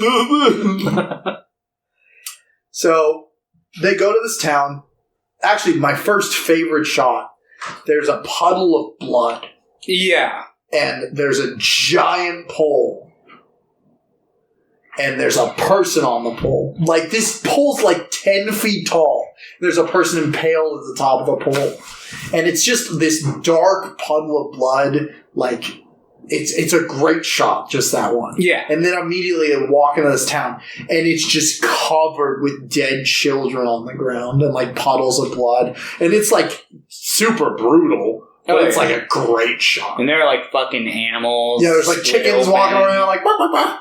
Like, there's, like, donkeys and cows that are just fucking, like, have their guts ripped open. I realize like a I do have notes for this one. I don't have notes for the other film, but... I took, like, notes for, like, half of El Topo, however you pronounce it. And then, I didn't take any for my movie. Yeah, I didn't. This is a documentary. I remember pretty much everything, so I don't really need... Yeah. Go ahead. Yeah. I really like the opening credits, too, because it basically, like, sets forth, like, the themes that the movie's going for, because it opens up with this dialogue talking about El Topo, the mole, which is what the main character goes by throughout the film. And it talks about how moles, dig underground for, like, the majority of their lives looking for the sun. And then when they, like, on the occasions where they do, like, finally reach the surface, they're blinded by the sun. And you definitely, like... Blinded by the light. You definitely get that a lot, because, he'll be going after something... Yeah, that's a great, opening, like, dialogue. Oh, yeah. And I like the whatever, like, kind of, like, filter that they put over the images. They were, like, just really, like... Oh, yeah. Was it just, like, a red? Like... Yeah, like, red and black splotches, like... yeah, it's really, really good setup to the film. Yes. I enjoyed it. By the way, don't watch this movie on Amazon Prime. Is it on Amazon Prime? No, I rented it. Oh. Subtitles, both on my phone and on my PS4. They were out of sync. So what the fuck? So I'm, like, hearing what the characters are saying, like, literally 30 seconds before they say it. And the copy I had, the default was the English dub of it. Because it was, and I was like, this doesn't sound right. And it was like a minute in, I'm like, oh, that's why. It's a Spanish film. Yes. Because, like, when I first saw it, like, and on my default English, I'm like, oh, okay. Because, like, 3 years later, he made The Holy Mountain, which was in English, so I just assumed, oh, English. I don't know. So then I just rewound. I can't remember which one it was. It was either John Lennon or George Harrison. But, one of those two was a really big fan of El Topo, which is why, like, they saw it and they got it, like, distributed over here in America, which I think led to The Holy Mountain being, like, such, like, having a higher budget. Finally, the Beatles do something good. Apparently, I think it was John Lennon. But John Lennon. Apparently he was, when Jodorowsky was making The Holy Mountain, he was planning on casting him as the alchemist.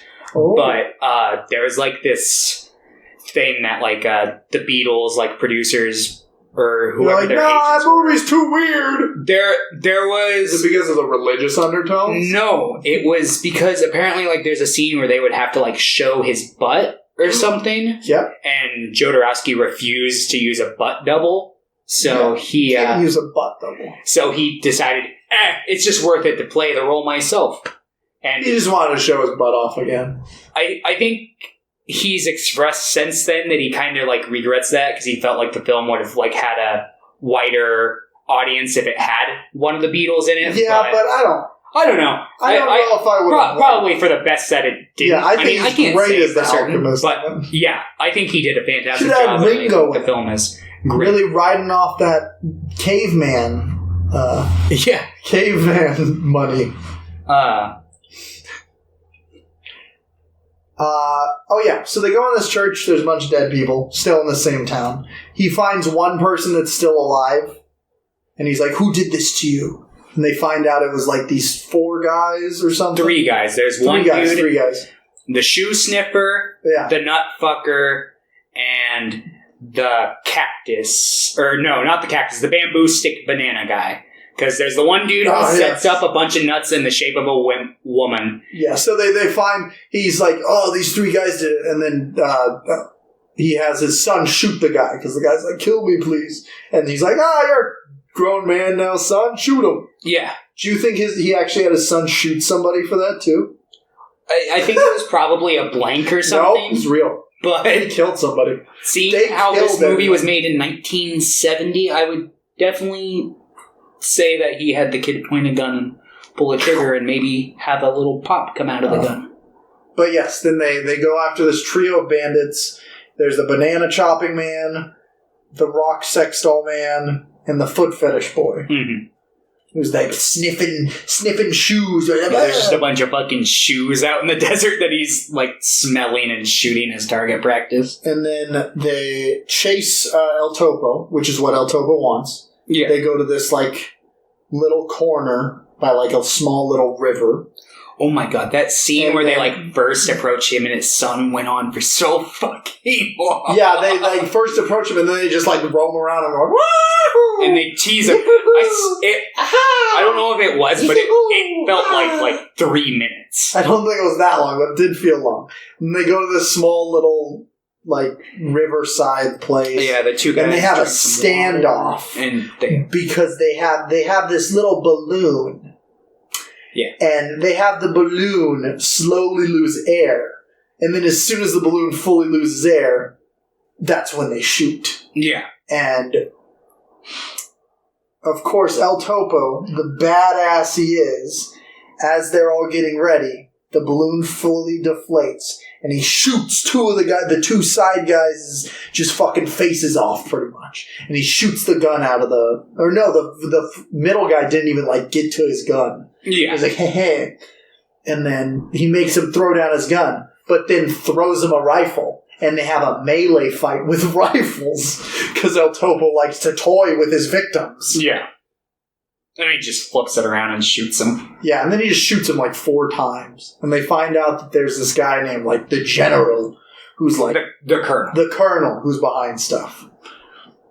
And they're like, oh, the Colonel. Mm-hmm. So they go after the Colonel, Sanders, who has 4 guys. Yeah, that's it. He had 4, like, henchmen guys who are at pretty much the next town over, killing a bunch of people. Yeah, they've got, like, a bunch of monks held hostage. Yeah, they have 4 monks and then, like, all the townspeople. Well, 4 monks and then this, like, lady monk. Nun. I'm not sure what she is. Yeah, they're...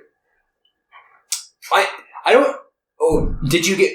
I didn't get the impression that she had been, like, kidnapped. I got the impression that she was kind of a masochist. And was just kind of like... I mean, I feel like she plays it off as, like, being, like, kidnapped at the beginning. But then by the end of the movie, you're like, oh, she's a psychopath. See, I thought that, like, right from the get-go. Oh, okay. But that was just me. So the Colonel's cuts this... they're forcing these monks, the 4 henchmen are forcing these monks to, like, have sex with them. Yeah. They like some gay shit, and it's pretty yikes. It's like, oof. Oof. And then inside this like big like bungalow, the Colonel is forcing this woman. I don't think she has a name. Or did she? She might have. I didn't. I'm checking. El Topo. She has some sick fucking like cinematic poses that she does though. Like Mara. there's like ones. I think she's sitting with like her like legs crossed and she's got like her arms like spread out like kind of like in a circle in front of her if I remember correctly. She's like holding like a pot of water or something. I don't know if I remember, but I remember just there are lots of shots of her just like in like weird Jodorowsky poses. Yeah, and it's just like right. I like that shit. So El Topo rolls in and defeats all the henchmen. In like, I don't even know how he does it. He doesn't kill them. I'm trying to remember. I can't remember. I watched. But it, then like, he went to the Colonel and he cut off his dick. No, he stabbed. He just stabbed his dick a couple of times. He shoots him in the head first, but he doesn't die. He humiliates everybody. I think he shoots his ear or something. And he grazes his head. It's like the blood's like, if I remember correctly, he it's like grazes his head, okay. not to the point like he'll die. And then he gathers all the townspeople, and they all make fun of him. They all make fun of the Colonel as he stabs his dick. And the Colonel is like, I'm nothing without my dick. So he wanders off and he shoots himself in the head. That scene was fucking something. And then the townspeople gather around. They tie up the 4 henchmen. They stuff them into like a giant pillowcase, pretty much. Like a giant. They're all in sacks, and they all shoot them. And all the henchmen are dead. That's when Jodorowsky's like, hey, lady. Actually, it's more like the lady going, hey, Jodorowsky. Yep. You wanna fuck? And he's like, I got sure. He's like, I got a kid. She's like, buddy, you wanna fuck? And he's like, sure. And he's like, here you go, kid. And he just leaves him with the monks, and they ride off. And the kid's like, no. Yeah. And I'm like, I wonder if Jodorowsky left the kid, like, for 30 years, actually. Maybe. Yep. So, that's what happened. And then, I remember there's a hat that she's wearing at one point. And I'm like, I'm pretty sure that's the same hat the alchemist wears. Yeah, that's kind of what I was saying. She was wearing that hat in like the posing scenes I was talking about earlier. Yeah, so they right away. I'm trying to remember like the first thing that they do. They start like just kind of fucking, and then no, not fucking really. They're just like kissing, and then they're just wandering around the desert. And he's like, "Look, I'm magic," and he's like, "I can pull out eggs from the sand." Are those eggs he's pulling out? I don't. I'm pretty sure they were. I don't eggs. even remember. He just starts like pulling out eggs from the ground. He's like, "Look, I have food," and she's like, "You try." And she can't pull out anything. He's like, "Watch this. We don't have any water." He shoots a rock. Water starts coming out. She shoots a rock. No water comes out. Let me pull up just for reference. There's like a full upload. No subtitles, but on YouTube. There's like a full upload. I don't need it. I got it all in my brain, dude. Well, I'm gonna mute my phone. Oh, you do that. Skip and then... And then she's like, I can't do it. And he's like, do you want to? And she's like, yes, more than anything. And then it's implied that, like, to do this, you have to have, like, done everything in the world. So it's implied that he, like, forces himself upon her. Or, like, they have sex forcefully. And because of this, like, trauma she's been induced to, she can like have this power. So she's magic like him. Do you remember that scene? I when he tears off all her clothes and forces himself upon her. I don't remember. You don't remember that? Okay. Here, let me. If I see it, I might remember it. I watched this movie like in like 2 halves. Oh yeah. Also, I forgot going back real quick, back when the Colonel, right before he cuts his PP, the Colonel goes, "Who are you to judge me?" And Jodorowsky goes, "I am God." Yeah. Just wanted to pull up that real quick because it was a great line. Anyway, yep, he pulls eggs in the sand, the water spout. He takes off his hat. There's unfortunately the rape scene, which is how she gets these powers.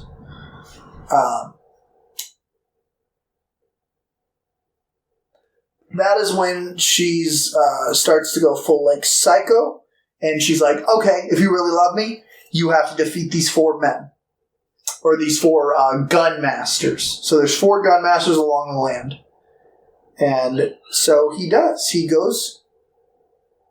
Are you watching it? I mean, I've got it pulled up. Oh, yeah. Yeah, Thomas is watching it. He's watching this. We're talking about it. Whoa. It's titled Cross. Like, Cross. No, not Cross. Crot. 1970. There it is. That's on YouTube. So if you want to watch this movie, non-subbed. It might have closed captions. Let's see. No captions are available for this video. Nice. So let's see.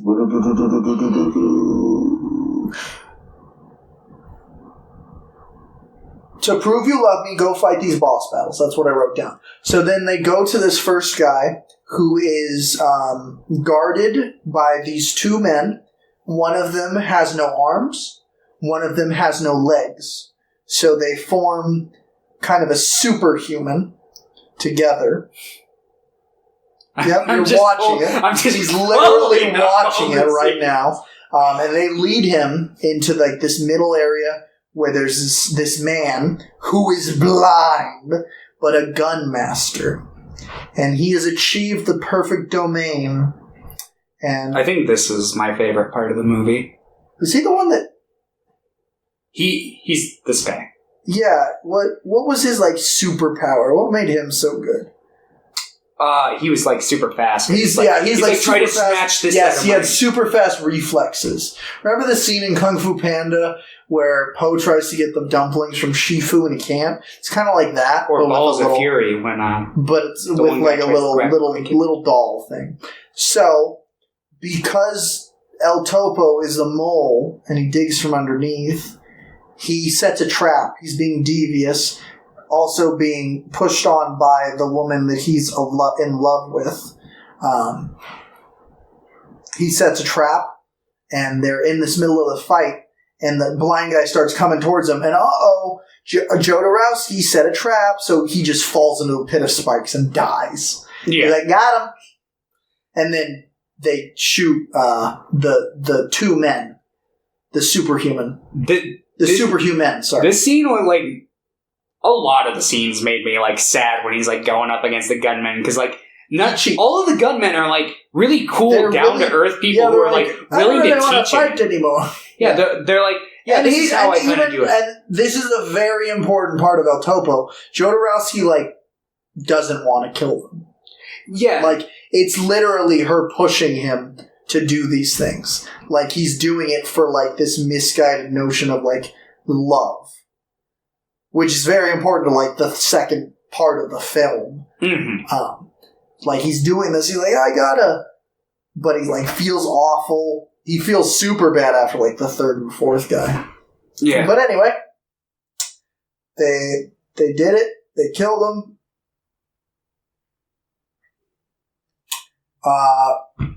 The woman's being scary. They meet a new woman. Yeah, who offers them to take them to the next 3 guys.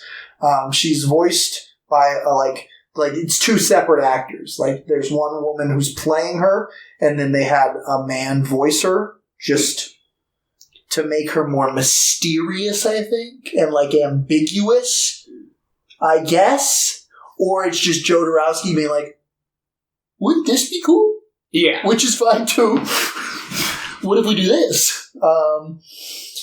At one point, the main woman, Mara, she's just being like super egotistical, and she's just like on her mirror all day, and he just fucking shoots it. I thought that was pretty funny. Yeah.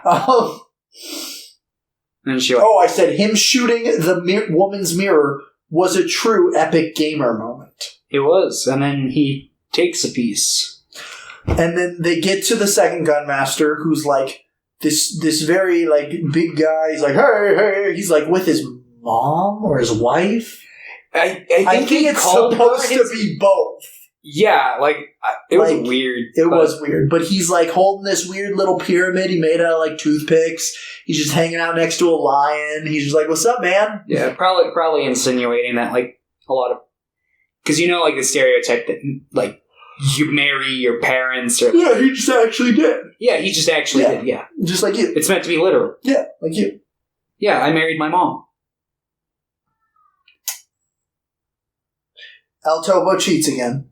Yeah, he because how does he cheat this time? The whole idea is like he put glass down, or he put the mirror down. Oh yeah, on the ground. So they have like a shoot off, but the gun master just immediately like shoots the gun out of his hand or something. Yeah, and he's like, "Look what I can do!" And he's like, "Here, take this small little pyramid of toothpicks and try to shoot it without destroying it."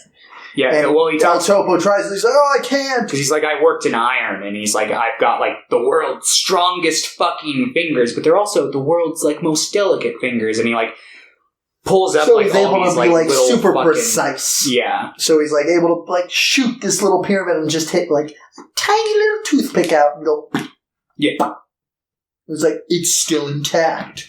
Whoa! And he's like, "Oh, okay, we'll just be friends." But El Topo just like puts the broken mirror down, and the guy just steps on it. And when that happens... No, the guy's wife steps on it. Oh, she steps on it. And then he like He's goes distracted, to help her, and he just El goes up Topo grabs his gun, shoots him in the head or whatever, in the back or something. Yeah. And then leaves the woman alive, I think? Yes, she is alive. She's like, "Why'd you do that?" And he's like, "Bye." No, I think... Because she does die later. Okay, yeah, because I was going to say, I remember that scene where he, like, pulls up the weeds and they're both, like, dead under him. Yeah. So, and then he's like, "Bye," and they just leave. And... It's epic. Then... God, I need to stop using fucking... When are we going to get a Dark Souls style El Topo video game? That's what I wrote right here. I would love to see like a big like Jodorowsky inspired video game. That'd be so through, because the idea of like El Topo that I think I like so much above the Holy Mountain is honestly the Western angle from it. I think it's a really like interesting and kind of like fun, entertaining way to like explore these themes. But I, like I said, I'd have to like rewatch Holy Mountain again. I think they're both fucking phenomenal films. So he gets this third guy has a bunch of bunnies. Yeah, and they're all dying. They're all fine, and then El Topo walks in, and they just start dying. And he's like, and I wrote, El Topo, Slayer of Bunnies. Yeah, because the dude's like, because I knew you were coming. Bringer of Death, Slayer of Bunnies, because El Topo is like, it's to show like he's like this toxic individual now. Like he's becoming like an embodiment of evil by like fulfilling this like prophecy pretty much. And then what do? They switch a bunny's heart and head or... Yeah, well, first they play music together and he basically comes to the conclusion. He's like, "You're a fucking dirty trickster. You don't want to be, though. You want to be a better fucking person. I see that. You gotta switch your brain and your heart." And then I don't remember what he does to trick the guy, but he ends up like shooting him in the heart, I think. Yeah, because El Topo gets shot right there too. He gets shot. The dude was aiming for his heart because I think it was implied that he was supposed to aim for the head and the other dude was supposed to aim for the heart, but he like put that thing that he switched out the glass for from the other guy because he had set something down Like right where he put the glass. So El Topo cheats again. That's the main thing. El Topo he cheats always to fucking win. cheats. But then, of course, is nice because he buries the guy in dead bunnies. Yes. And then comes the fucking greatest of the gun masters. The butterfly net guy. The butterfly net. He's like, what do you mean? I don't have a gun anymore. I am now the butterfly master. And he has like a butterfly net, and El Topo's just like, okay, I'll just shoot you, and then tries to shoot him, and the guy catches it in his net, and he's like, Deflects. my butterfly net can deflect bullets. It's so great. Then, I loved it. That was the point where I lost my shit and declared and then they like try to fight, like I think they try to melee or something, and then, but it ends with the guy just being like, life? I don't care about that. Watch this. And then he just shoots himself in the head. Yeah, he's like, you've lost. You can't win. You can't. He's like, you didn't kill me. I killed me. Exactly. But and El Topo like gets it, and he feels it, but his lady's just like, no, you won. You did it. And then Jodorowsky goes kind of crazy. Yeah. And then he like starts tearing. He goes back to like the first place. He like tears down the building from the inside. Yeah, the two ladies he was traveling with left him because he basically he like, I don't remember what his ultimatum was, but he's basically like, either you can. I know he gave her like some sort of choice between like him and the other woman because this isn't right then yet though. Oh, it's not. No, because okay. When that happens, that's when it skips to the next part, pretty much. Oh yeah. So he's like going crazy. He's like going through all this stuff. He's like tearing down the stuff. He's visiting all the people he like killed, and then chewing on beehives. He breaks his gun. He smashes it. He's like, I don't want this anymore. And then she's like, but you're the best. And I'm like, he's not the best. That's literally the point. That's literally what he's been struggling with this entire time. And then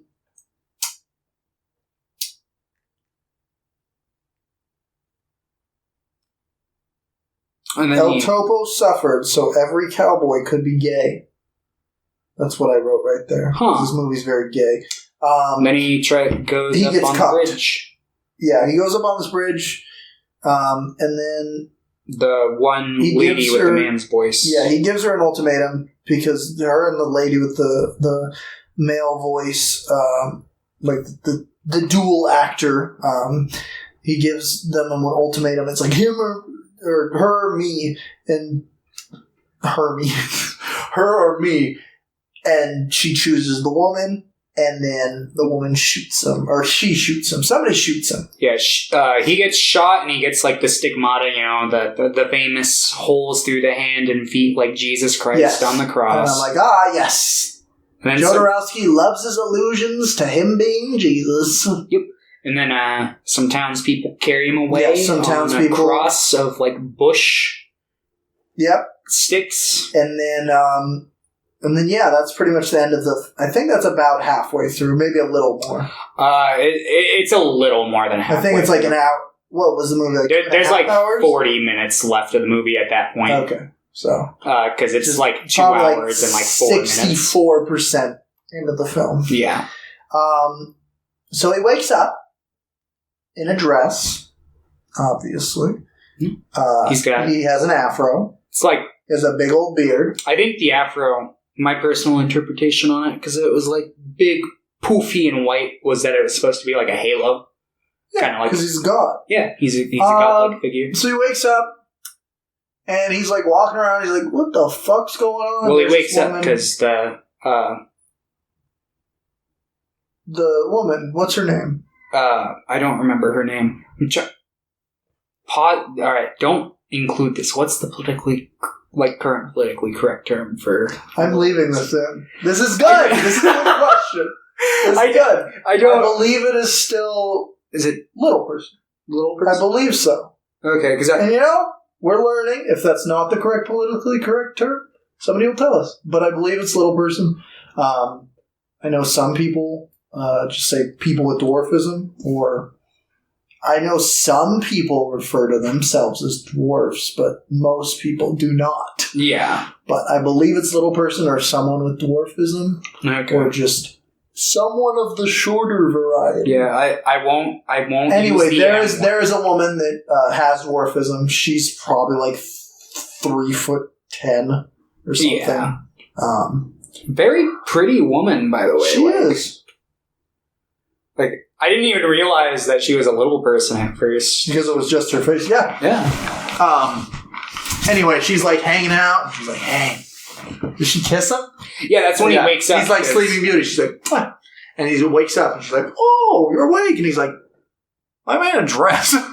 He's like, how fucking long has it been? How long have I been here? And she's like, well, all I know is you got here before I was born. Yeah. And I'm just like, okay, this woman looks to be like 25 at least. So I'm like, so Jodorowsky's been here for 25 years in a coma, just sitting in a cave. Yeah. I mean, and I'm like, perfect.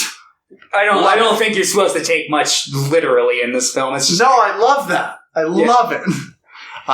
What are the logistics of him actually surviving in that cave for 25 years without any food or there's water? this big cave that, like, people, it's very hard for them to get out of. Yeah. Like, there's one point they can, but a lot of people can't because pretty much everybody in here has, like a disability. Like a disability, or like they were born with like a deformity that made them like unfit for normal society. Yeah, it'd just be like physically very hard. Or like, I think there were even a couple people that like lost their legs or something, like amputees and stuff like that. So the townspeople pretty much just trapped all these people in this cave and just forgot about them because they're evil. Yeah. 100%. So Jodorowsky's like, I will help you, because he's like, he still feels bad about all the pain he's caused in his life. So he's like, I'm gonna do good. Mm-hmm. So he like goes to the town and starts a slapstick routine because he's like, I'm just gonna make money from the Illuminati here. Yeah, like literally when I say Illuminati, like there's an Illuminati sign on every door. So he goes with his female friend.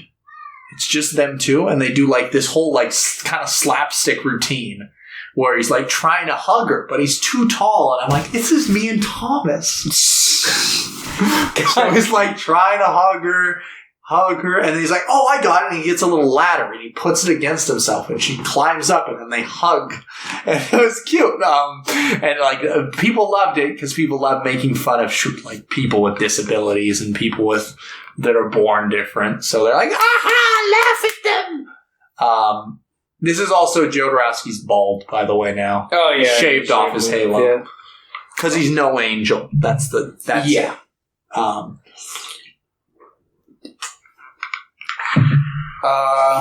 Yeah, so basically, the film at this point is basically just kind of bouncing back and forth between them kind of like doing these like little comedy routines for money and just kind of like getting glimpses at how terrible this fucking town is. Like, they have like slaves, like... They have slaves and they just kill willy-nilly whenever they want. Yeah. Like, oh, they're running away. Just kill them. And like all the slaves are like black, so it's, I don't know what, because Jodorowsky is Spanish, Brazilian specifically. Yeah. I really want to do like a lot of like I think it's Chilean. Yeah, it's from Chile. I really want to do like a lot of like deep research on like just like kind of like the deeper meanings behind everything in this film, because you can tell it's like jam packed full of like stuff that probably went over my head, at least, because I've never seen this movie and I don't have like any like context on any sort of like commentary he'd be making. So I'm really interested and intrigued to like go through and like do some reading about just maybe like some interviews with him, see what his like kind of mindset was when he was making it. If he'd even like reveal that much, because I know some directors who do more abstract work tend not to talk very much about their work. Like Lynch. Which Lynch will, like, talk a little bit about his work. He just doesn't like to give, like, direct answers to stuff like that. Because he's like, no. He's like, as long as you're not watching it on a phone, you're right. Phone screens can be pretty big if you hold them, like, right. Yeah, literally, like, that's what I've been saying. Like, there are TVs that are shitty, have shitty speakers. Like, having headphones in, watching it on your phone is, like, a better experience than, like, watching it on a shitty, like, CRT TV. Yeah. And I was like, what the fuck? As long as, like, you don't have any, like, fucking text Maybe notifications. Maybe David Lynch just, like, thinks that they're watching it on, like, a flip phone. Maybe. Like a Nokia. Like, he just has, like, the fucking old cell phone. He's like, why does everyone enjoy watching movies on these things? I don't get it. Anyway,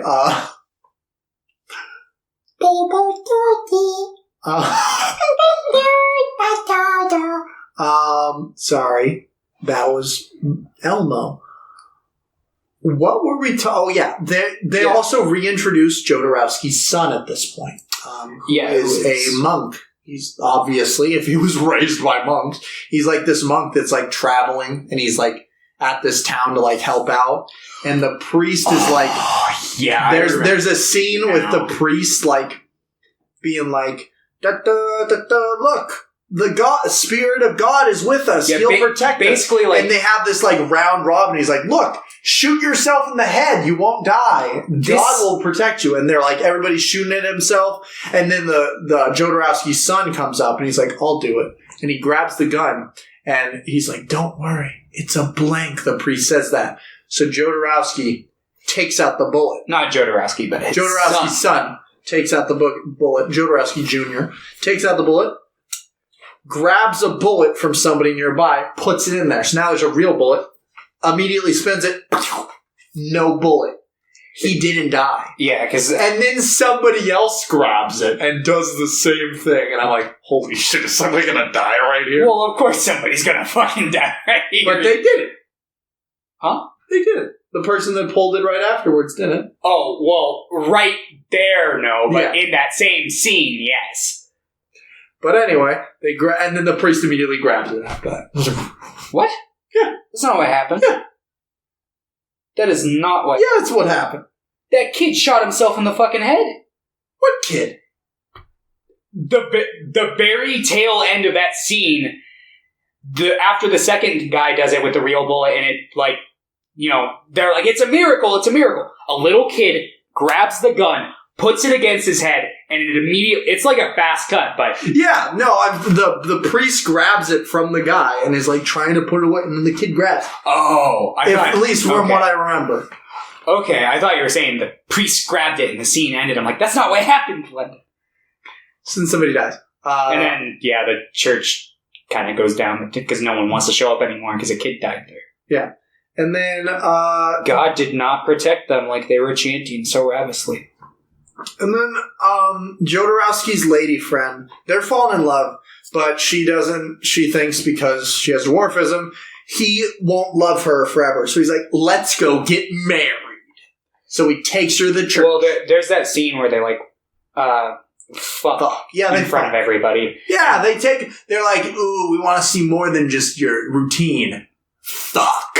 So then they fuck. Yeah, and then she's like hiding in the sleeping bag. And I don't like how he hits her before he asks, like, why are you... Because he's kind of like just trying to get her out and she won't respond. And then at like some point he doesn't like fucking punch it or anything, but he takes a nearby object and kind of like thwomps at the sleeping bag that she's hiding in. And he's like, why are you hiding? And asks her after he's gone through all this like aggressive nudging and like smacking her. I was like, rude?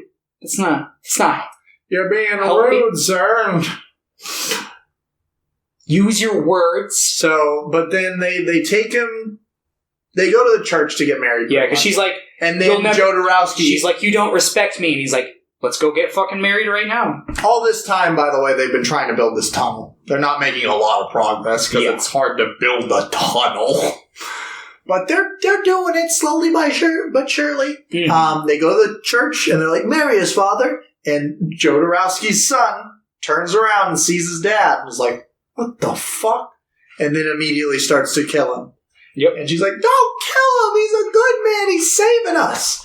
And eventually they get him to, like, listen.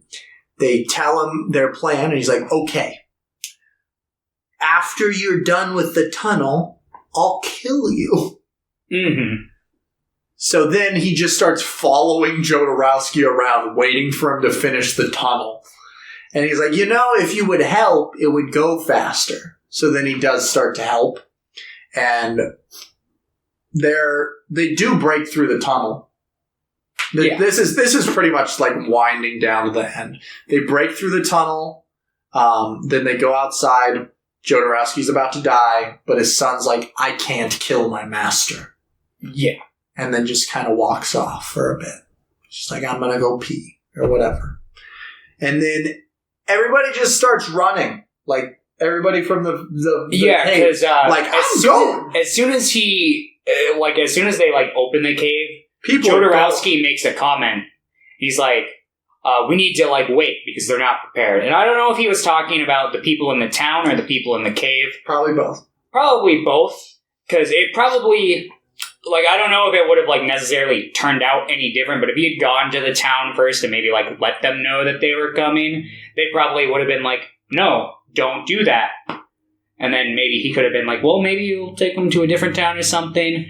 Or maybe it, like, I don't know, like, could have prepared, like, the people better, but they seem, like, in the cave, but they seem to get up pretty well. And yeah, they're they just start sprinting towards the town. Like, to the point where, like, by the time he's done with, like, his son, they're already at the town. Yeah.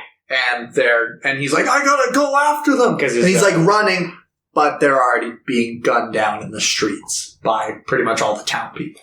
Yeah, and then Jodorowsky gets there, and they're all dead.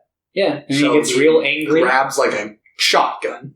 They shoot him a bunch of times, but he's an evil he's in evil destructor mode where he destructs the evil. Yeah, and then he basically kills shoots the entire town. He doesn't kill the entire. There are some townspeople who get away, but he kills like 70% of the town. But he kills the ones that you see are like mainly the ones who were actually like fucking shooting. And then he goes to all the dead bodies and he lights himself on fire. Yeah. And then, like I said, I already explained that before. Lady comes up, she's pregnant, and then Jodorowsky's son takes her away. Yeah, and they ride away on a horse. And that's the end of the movie. And that is El Topo, and scene by scene. Yeah. Great movie. I do want to talk about a rumor, a allegation that did happen, but it's a very strange thing. So I understand people not wanting to watch the movie or not supporting it because of this, but it's a very interesting thing because during the run, like the press run for this film, Jodorowsky himself said this story. He said that the rape scene in it, and I quote, I actually raped her. Obviously, throughout the years, because this was 50 years ago now, or 49, he said that that's not true. Jodorowsky's fucking insane. So, yeah. People have said that, he said that, he was just doing it to, raise, be like, oh, what? That's crazy. Just to raise controversy so people would see his film. And he's also said that it was, has a translation error. It wasn't meant to be like that. The problem is the actress that no one knows no one knows where the actress is. She left before the film was done, to the point that Jodorowsky, she never got her check. Oh. Jodorowsky tried to find her to give her a check and he couldn't. No one could. She just kind of disappeared. She was kind of this unknown person in the first place. That definitely doesn't help his case. It doesn't help his case, but at the same time, this scene was filmed, and no one else from the crew has said anything about it, and the only person that has ever said anything is Jodorowsky himself, and like he said it was a joke. I personally believe that, but I understand people that don't, and it's a very strange, weird gray area because it's like we will never know, like because unless this woman, but she's probably dead because Jodorowsky, like, there's a good chance she's dead because people don't. Well, yeah, like. Because she was just like a random, like, poor Chilean woman, probably, or like Spanish woman. So I'm just like, you don't get to be super old when you're poor. Yeah, and, I certainly hope. But it's just a weird. I don't think it actually happened, and I think it's important that the context is that he was the only one that ever said that happened, and he's also said that he was just doing it for publicity. I think a lot of people forget that when they bring that up, and I think it's good to have all sides of the story, and I completely understand people that don't want to watch it because of that. However, if you do want to watch it, it's a good movie. Here. Just because I'm curious, because I found the scene that you were talking about with, like, the eggs, but I didn't find the actual, like, rape scene that you were talking about. He tears off her clothes, and he, like, jumps on her, and then it cuts. Okay. That's why, like, because it's like, there isn't even really a scene where it happens. Okay. That's what's so strange about it. And that's why I lean more towards, like, yeah, that's just a publicity statement he made. It's a very strange thing. Yeah. But it's important to know this historical context either way, no matter what actually happened. Yeah, just have all the information that you can on it, and make your own judgments based on that. But Jodorowsky over the years has said a lot of things, so that's why I lean more towards, yeah, he was just saying that, because he does say things just to fuck with people a lot. Yeah. And he's said, like, multiple times since then, he's like, yeah, that was a really shitty thing for me to say. And, like, I'm not going to just be like, yeah, it was a different time, so it's okay. It wasn't okay then, but it has been 50 years. So, like, I do think he's a much different person.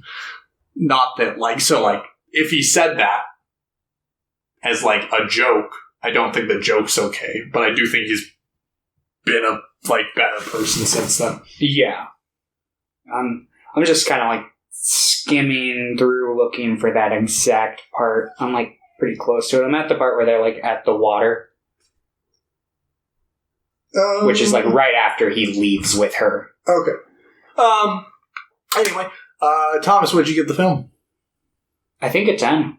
Wow. Honestly. Wow. Maybe a 9. I don't know. 10. You said it. He said it. He locked it in here first, folks. You can never deny that Thomas Griffin said this film is perfect. It is his new favorite film. That's what he just said. Because I give a film a 10. He just said that. He said, this. I like this more than Little Shop of Horrors. He just said that. Just because I gave Little Shop of Horrors a 7 out of 10 doesn't mean it's not my favorite movie. No, you just said this is your new favorite movie. You just said it. Oh, yeah, because anything that's rated 10 out of 10... No, you just said it. I said... You said... Sorry, I'm gonna... Here, go ahead and talk. Yeah, 10 out of 10. It's my new favorite movie. Yeah, that sounds exactly like me. Why'd you just talk twice? Oh... Anyway... Wait, Yeah, okay. Yeah, I see what you're talking about here. Yeah. It's very weird, and watching the scene with that context is very strange, but, like, the scene, it just doesn't make sense, like, that no one in the crew would say anything, and only Jodorowsky said something. Yeah, I think I'm leaning just based off of, like, how little information there is about it, and based off what I'm, like, seeing here in the film. Because, I mean, unless they, like, filmed this scene at, like, the very tail end of her being part of this production. No, they didn't. That's the thing. I don't see why she would, like, stick around. Yeah, plus exactly. There's, like, the scene where it's happening, like, and then it cuts to a shot of her screaming in the ocean. There's also been things where he said they actually had sex, which I don't necessarily did, like. Well, isn't there that scene later in the movie where they're, like, where it shows like him right there. having sex under He the said sand. what I do really think like it might have been a translation error, and he just meant that they were like having like very in the moment sex kind of thing, like they were channeling the scene. Maybe he said it was because like I do think he probably had sex with her, like just. Because that's the kind of thing Jodorowsky would do. He's like, yeah, I'm going to fuck you. We're going to be in the moment. No, you too. So that's what I think happened. I'll watch the movie. Oh my God. How's the movie? I gave the movie an 8. So our average is a 9, which makes it, I think, our highest average. Is it? Eraserhead might have been a 9 as well. Because you gave that a 10, right? Yeah. And I gave it a 9. Joe gave it an 8. So yeah. This and that are both 9s. So. 2 very great by pretty, like, comparable directors, I guess. Like, not in the sense like they make similar movies, but that they're kind of similar people, because they're both crazy. Yeah. Yeah, I think you kind of have to be to make, like... That's why I'm so good at making movies. Have you seen The DDoSer? Sorry, go ahead. Yeah, no, this movie is great. I really enjoy it, and I look forward to... I thought it was great as well. Rewatching it in the future, and rewatching his other movie, The Holy Mountain. And I look forward... Santa Sangre is great. I look forward to Santa Sangre, and I also... I probably just butchered the pronunciation. Is it Santa Sangre or Sangre? Sangre. Okay. That and... The Dance of Reality. Dance of Reality and what's the other one? Endless Poetry? Yeah, I also want to see Endless Poetry quite a bit. I have them all on my... I also want to see Tusk, because I've heard it's very racist. Ooh. Which is weird, because I would assume one of his... an enthusiastic... You're like, I love racism. I love watching racist movies. Because those are... The Tusk and the Rainbow Thief are the ones that are not well received, and I really want to see those. Because I love bad movies. Alright, you want to talk about the next You want to talk about So, Thomas Griffin, what did you choose last week? It was a movie from 2014. It's a documentary. It's called... 2013. Oh. Just kidding. It might have been 2014. It might have had, like, early 2013 screenings. I don't know. But dates that are posted online aren't always... like correct for like IMDb and stuff like that. Yeah. It is a documentary following a man who is named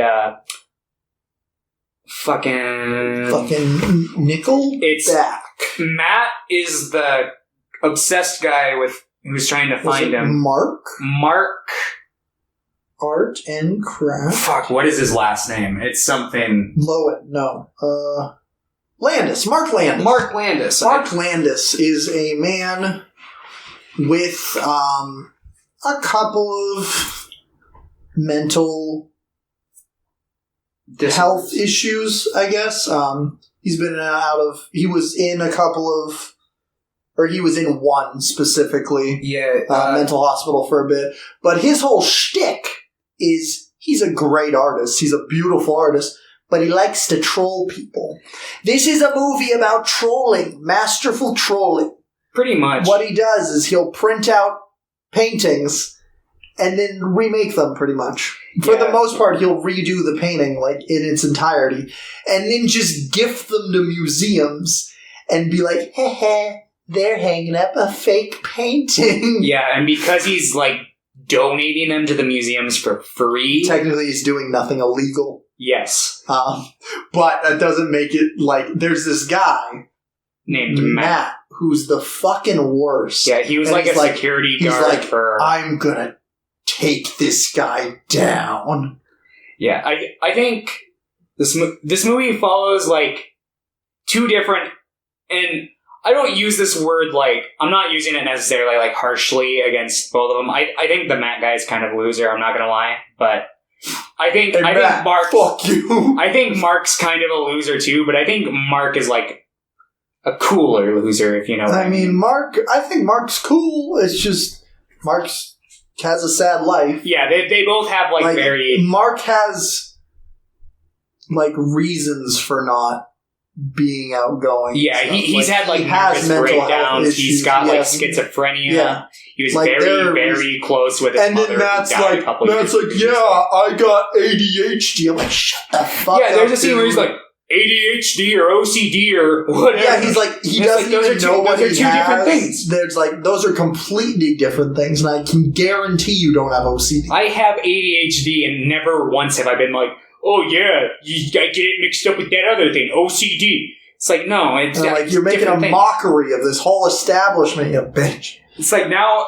And he's like such a dick the entire movie, Matt.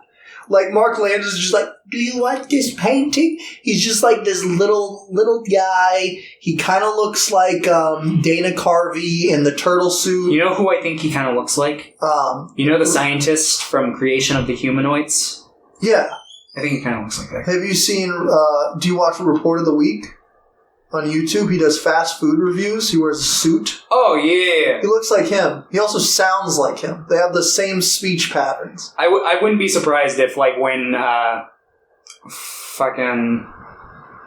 Review of the Week? Is that his name? Report of the Week. Report of the Week. Running on empty. Review. I've watched a few of his videos. I'm not a regular watcher, but I think food review. I think he's wholesome. I enjoy his food content. reviews. Yes, I know. Food review. Food reviews. Food review. When he gets older, I can see him looking like if he loses his hair. Yeah, like Mark Landis. So Mark Landis is like 60 or something. Yeah, like, he's an older guy, and his mother passed away a couple of years prior to the film, and he literally just sits at home. His mother was fairly wealthy, or his father was, so he's like set for life. And he just makes these paintings, like these beautiful paintings, or like sometimes he'll just like take this like painting and he'll take a picture of it and he'll just paste it on something and then paint over it to make it look like a painting. And then be like, here you go. Like the whole movie is just like, look at all this stuff he's done. And it's really funny because all the people that it's affected, like all these people that work as museums that are at not as museums, at museums that are supposed to be these like professional people that can like tell a painting from a counterfeit, or like, I hope he fucking rots in prison. I'm like, calm the fuck down. He gave it to you for free, and you shouldn't hope that for somebody that's like, oh, I just want, because there's a part of him that's like, yeah, I just want people to see more of this art. Yeah. I was like, calm down. It's, because not every museum would, like, put it up. He did this thing where he'd be like, if you are to put it up, where would you put it up? And they'd put it up for, like, maybe, like, 30 seconds just to show him, like, his art hanging up on the wall. Yeah. And the main thing was he just liked tricking them. Yeah. It's just a good troll. But no harm, Matt ruined everything. But yeah, this dude who used to work at this art museum, he was eventually fired because he became too obsessed with Mark Landis. Yeah, with the Mark Landis case. He was like contacting other museums. He was just like, how can like all these museums have the same painting at the same time? And he just took like Mark's trolling so fucking personally because he like met him for like 5 minutes. Because he talks about it. He's like, that day that I met Mark, you know, like, he messed with the wrong guy. Yeah. Mark has no fucking idea who Matt is. Like, the entire movie, people are like, you know Matt's coming for you, right? He's looking for you. He's like, I have no idea who this guy is. I couldn't have talked to him for more than 5 minutes. The movie pretty much, at the final, like, big scene is they have this big, like, event where they put up all his, like, pictures. They put up, like, a ton of the stuff he's done. And Mark Landis brings him a bunch of stuff. They do a gallery for him, pretty much. And they're like, no, it's not really for him. It's to show, like, how to find the differences. And I'm like, it's for him. What are you talking about? You can't just pretend it's not for him. Yeah. And then he meets Matt again. He's like, yeah, I don't really remember you. We must have only, like, talked for, like, 5 minutes. I don't really understand. My favorite part was a part where he's like, you know, I haven't read a single email. I haven't read a single email from every time I was just afraid it was going to be like bad news. So I just don't read emails. But if you send another, but any email that you send me after today, I will read it. Like Mark Because Landis, he's just a nice guy. Yeah, he's just this nice, sweet older man who just he's a little wants to mischievous, paint, but and he just wants to get up to a little mischief, just a little trickery. Yeah, and it's not trickery that doesn't like really hurts people. And this gets into like an argument on like, is it ethical to like counterfeit paintings and show them off from like famous artists? It's a debate for people that are really into art. Me, who's not really into paintings and stuff, think that there's like really nothing unethical about paintings, like counterfeit paintings that are being given away for free and they're being shown to the public so the public can see more from like artists that like used to be alive. I don't see anything unethical about that. I'm not like an art major or anything. I'm not like a professional by any like fucking I've seen your thumbnails. You are.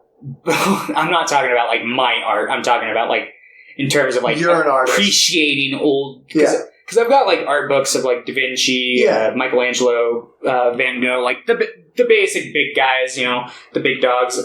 Got Caravaggio. I've got some stuff. Linguini. I don't have Linguini, but I got Luigi's Mansion. I do have that for GameCube. For the GameCube. Get her did. But I'm not like diehard into paintings, but I do really like, you know, looking at old paintings. I think they're a window into the past, and I think it's really cool that if it's like preserved right, you can have something that lasts so long. And it's cool to have like the original version intact. Yeah, but, I don't see anything. I don't see anything wrong with it personally either. Like you were saying earlier, he does it to kind of like, he just thinks more people should be looking at these paintings. Which I agree. Like, and even like, I get maybe like, oh, this isn't the original, but it's like, if you're so bad at your job that you can't do a little research, like, that's why I agree with Matt. Like, they're like, these people exactly. Like, don't do any research on the stuff they get to see that, like, other museums have it. I'm like, that's just you being a dumbass.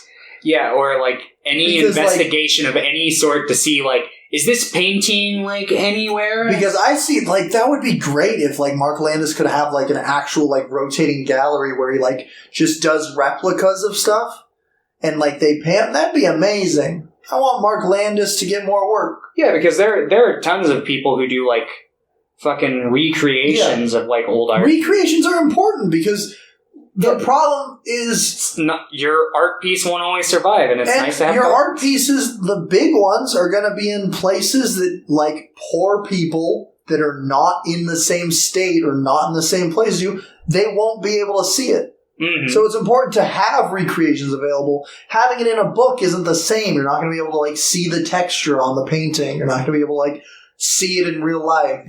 Yeah, it's not as big of a problem like today.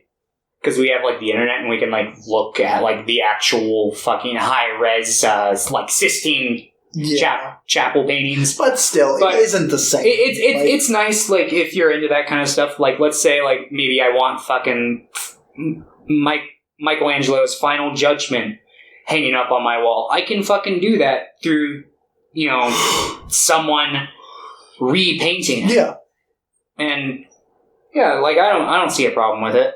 Especially these people, like, long dead. Like, so replicas of this, like, there's no money going to benefit these people. Mm-hmm. And a replica is just helping to preserve their image. Oh, yeah. So I don't see a problem. Especially in the case of, like, if the art, like, the original art doesn't last. Because, like, back when, like, these paintings were, like, commissioned, some paintings would have, like, just different artists paint them because obviously the world wasn't at a place where you could just have fucking like paintings traveling all over the place and like surviving. So you would have like, you would hire professionals to like repaint like a copy of it, and then like rich people would like put them in their houses because that's where paintings went. If not for the church, rich people, because oils and paints used to be pretty expensive back in the day, depending on the materials you were working with. different periods of time. But yeah.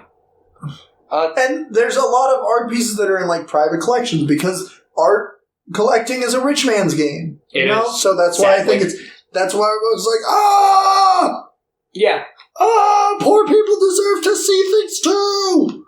Exactly. That's my whole point. Yeah. Personal opinion. That's pretty much if you're a rich person, you buy an original print of something and you don't put it up in a museum, you're a dick. Yeah. That's literally all I really had to say about the movie. Yeah. Like, I just wanted to talk about like that. Because it's a pretty straightforward movie. It's Mark Landis being mischievous for an hour and a half and then them giving him a gallery. Yeah. And then him being like, I won't do it anymore. Yeah. I think it's a really interesting documentary. It's like one of those like kind of like, wow, this is such like a wacky, weird, but totally like realistic situation that could happen through just legal loopholes and stuff. That it's interesting to watch, and it's interesting that they were able to like capture like the tail end of it, in documentary, and we get to like witness it, and it's like forever on film. And it's like, it's cool because you don't always like capture kind of like stuff like this. Yeah, I love niche documentaries, like. Yeah, that was great. That was a great addition to the podcast. I mean, yeah, I'm a genius, but it's important to have these small stories, like small scale stories. Oh yeah, because that's what people are. Like, I love seeing stories of people from around the world, and even though I think Matt's a cunt, I'm glad I got to see his side of the story. Yeah, because I mean. Although I don't agree with him and like what... But it's so funny because he's such a dick about it. And like so many other people are. But then there's like one other guy in it who's like working for a magazine or something. And he puts on the gallery. Like, yeah. I think he's a professor actually at the university. And he's just like, I don't agree with you, but I don't think you're evil. Like, I don't think you're doing it in a mean way. She's like, oh, thank you. I'm Mark Landis. Thank you. Oh, yeah. That guy, Matt, I probably only met him for like 5 minutes. He says that probably like 5 times throughout the documentary. Why do you think you haven't been arrested? Oh, because I'm not doing anything illegal. Just, if you like watching like an old man just kind of whisper for an hour and a half and like make paintings, this is a perfect movie. Yeah, I think that this is a really fun documentary. Yeah, I really enjoyed it. Like, if you haven't seen it, I highly recommend it. Yes, I do too. What did you give the film? Probably same thing as 7. Yeah, I also gave it a 7. So, if we do the math there, that's 7 plus 7. It's 14 out of 10. Out of 10, but then we multiply by 9, 11, divide by 3. Divide by 9 by 420. 3.333. 0.69. So 7 is our average today. So yeah, both the films we watched, we both really enjoyed. Yeah. Thomas has a new favorite film in El Topo. So anyway, next week we're going to be, remember, same thing. We're going to do a classic, which is Thomas's pick. Oh, I can see it in his eyes. He's excited. And I'm picking a contemporary. Oh, gosh. And I told Thomas I was going to pick something really bad. I told you about The Signal today because that was going to be one of my options. Okay. But I'm like, or I can just talk about it because I needed to talk about it. So what do you got for next week planned? All right. Answer me one question, London. Trash? What, are you going to pick a bad movie too? Maybe. Okay. Depends on your answer here. One's, in my opinion, a bad movie. One's a pretty good movie. Okay, trash or? Trash or teenagers? Or cat. Ooh.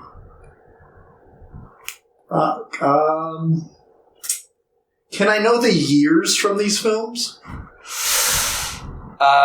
One is from 1990 and the other one is from the 60s. I don't know the exact year off the top of my head. Let's go trash. God damn it. Okay. Fine. Teenagers. No, You're no, gonna no, be like, you- no, teenagers. You picked trash, No, you're so like, I'm going to give you no, the trash teenagers. answer. I changed my mind. You don't get a change Fine, of mind. trash. All right, Mondo Trasho by John Waters. Ooh, you didn't like that one. I didn't finish it. Nice, because it was that bad? That and, well, it's not, I didn't, like, Trasho. stop it for, like, the purpose of, like, this is bad. I wanted to finish it, which is why I'm doing it on the podcast here. But, yeah, no, it was bad from what I saw of it. Not good. But you love Apparently, John Waters isn't a big fan of this movie either. And, I mean, I like what I've seen of John Waters, but I haven't watched. The only movie I've seen of his is Crybaby with Johnny Depp. You haven't seen the original I haven't seen, like, Pink Flamingos. Hairspray? I have not seen the original Hairspray.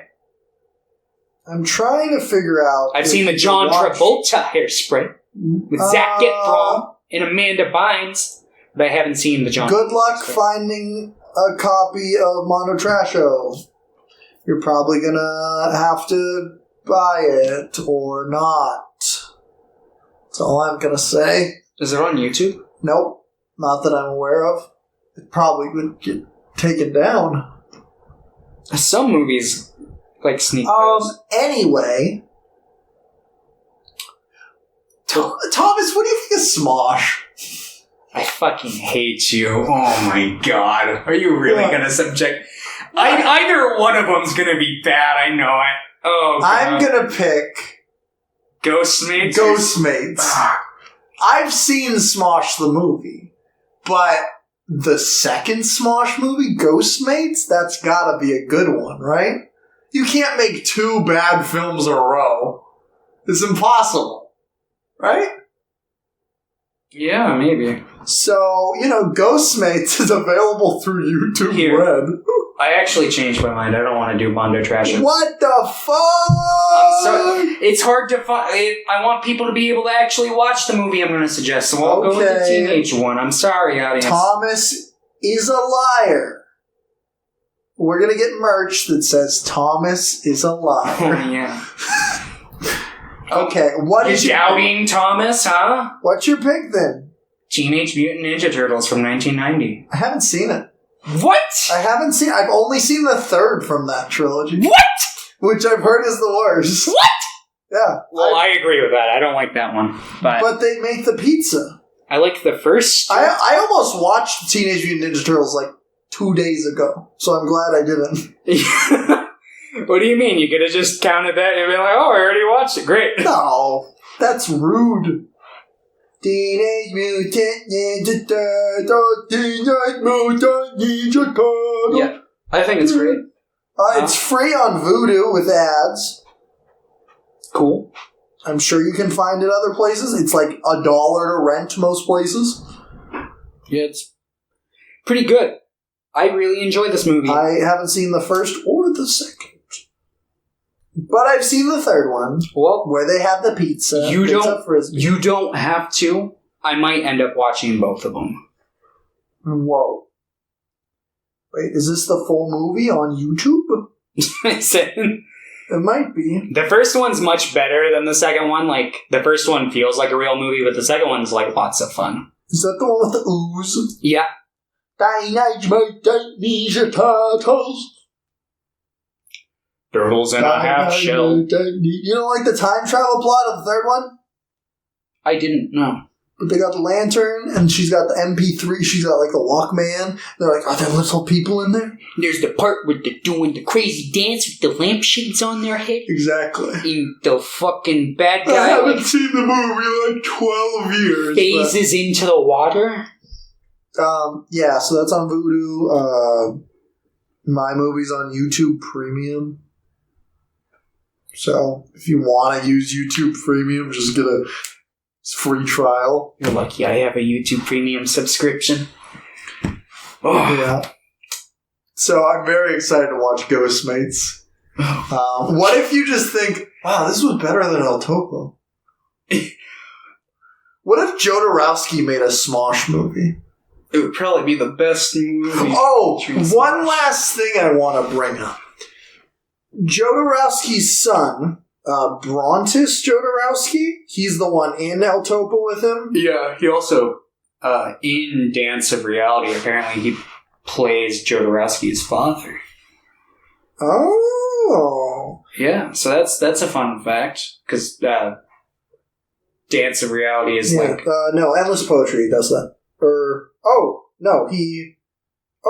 I guess Endless Poetry is like a sequel to Dance of Reality. I didn't know that. I know he plays the same character. Yeah, Dance of Reality is like an autobiographical in the style of Jodorowsky. But he's barely in any. He hasn't been in very many films like over the last 50 years. But he was in the sequel to Fantastic Beasts last year. And I'm just like, what the fuck? So yeah, that's funky. I think Jodorowsky did a sequel to El Topo. What? Yeah, I think he did 2 of them based off what I was reading, because it follows the son afterwards. It's not called the second. Here, I think it was on IMDb where I read that. What do you mean? I don't see anything here.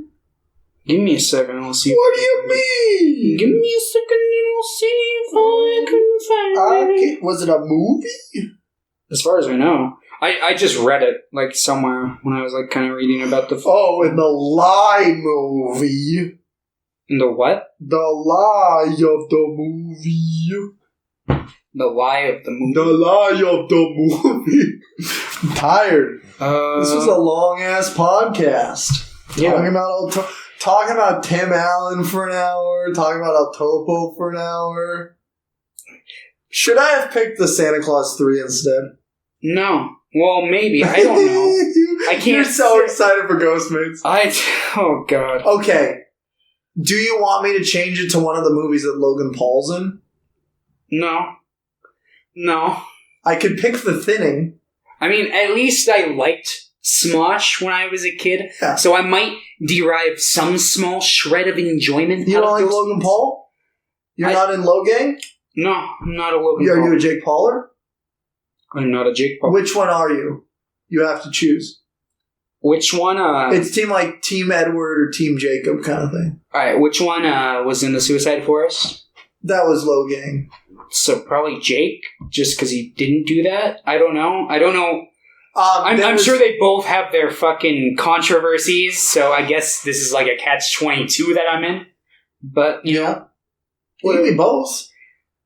Since the early 90s, Jodorowsky has been attempting to make a sequel to El Topo, originally called... So he did. Hold on. The Sons of El Topo. Los Hijos del Topo. Sometime between 1996 and 2002, this was changed to... Spider-Man. Abelgain? I can't pronounce that word. But due to ownership disputes with Alan Klein... Oh, it was changed. The name was changed due to ownership disputes. Oh, I thought you were going to say the movie's made, but it's hidden. Let me see. Additionally, the name of the character El Topo, the mole, was changed to El Toro, the bull. Jodorowsky stated, I am now working on a, is it Franco-Canadian or Franco-Canadian? I don't know what it would be. My guess is Franco? Franco. Just... Franco. Franco? Franco. Alright, we're going with Franco. Let us know if we're wrong in the comments. Canadian, yeah. Jodorowsky stated, am now working on a Franco-Canadian production called Abelgain, which is a new version of the same project. The character El Topo has become El Toro. A single slash added on the letter P changed the subterranean rat into a charging bull. A 2002 article in The Guardian stated that longtime Jodorowsky fan Marilyn Manson was attached to star in the film as Kane. Set in a post-apocalyptic world, the plot would follow Kane as he teams up with his long-lost brother, Abel, to battle an enemy adept at technology witchery, and in doing so, overcome the curse that marks their destiny. In 1996, a teaser poster was released, even though no footage had actually been shot. However, Jodorowsky was just like, just release the poster. Yeah. However, due to Jodorowsky's difficulty to raise money for the project, as of 2007, the project appears to have been put on hold indefinitely. Damn, that's sad. Because that sounds pretty good. I could be in it. As Marilyn Manson. What? No, I'd want Marilyn Manson. I wouldn't. Dude. I like Marilyn Manson fine, but I don't see him as that. It's like, oh, Jodorowsky's son. Perfect. You know who should do it? Kevin James. Anyway. Yeah. Well, I think that's it. Yeah, so just a reminder. Should probably get going. I guess don't watch Mondo Trasho. I mean, unless you want to. We won't be. I guess. I mean, dickhead. So watch Teenage Mutant Ninja Turtles and Ghostmates, starring Ian Hickox and Anthony Padilla. I'm so excited, dude, to watch such a trash movie. Okay. That could truly be the Mondo Trasho movie. Next week, is it Modern Picks? What? For me? Yeah. No, Ghostmates is a classic movie. I'm gonna get you next week. I'm gonna make you suffer. Oh, good. You make me watch Pocahontas. Is that modern? Yeah. Came out about the same time as Lion King. Because that's the whole thing. I guess it's like just right above the cut of modern. Lion King is like. I know that they were like expecting Pocahontas to be the big one, and Lion King was kind of the underdog that blew it out of the water. God, I fucking hate Pocahontas. Okay, bye everybody. Tell your grandma. Tell your grandma.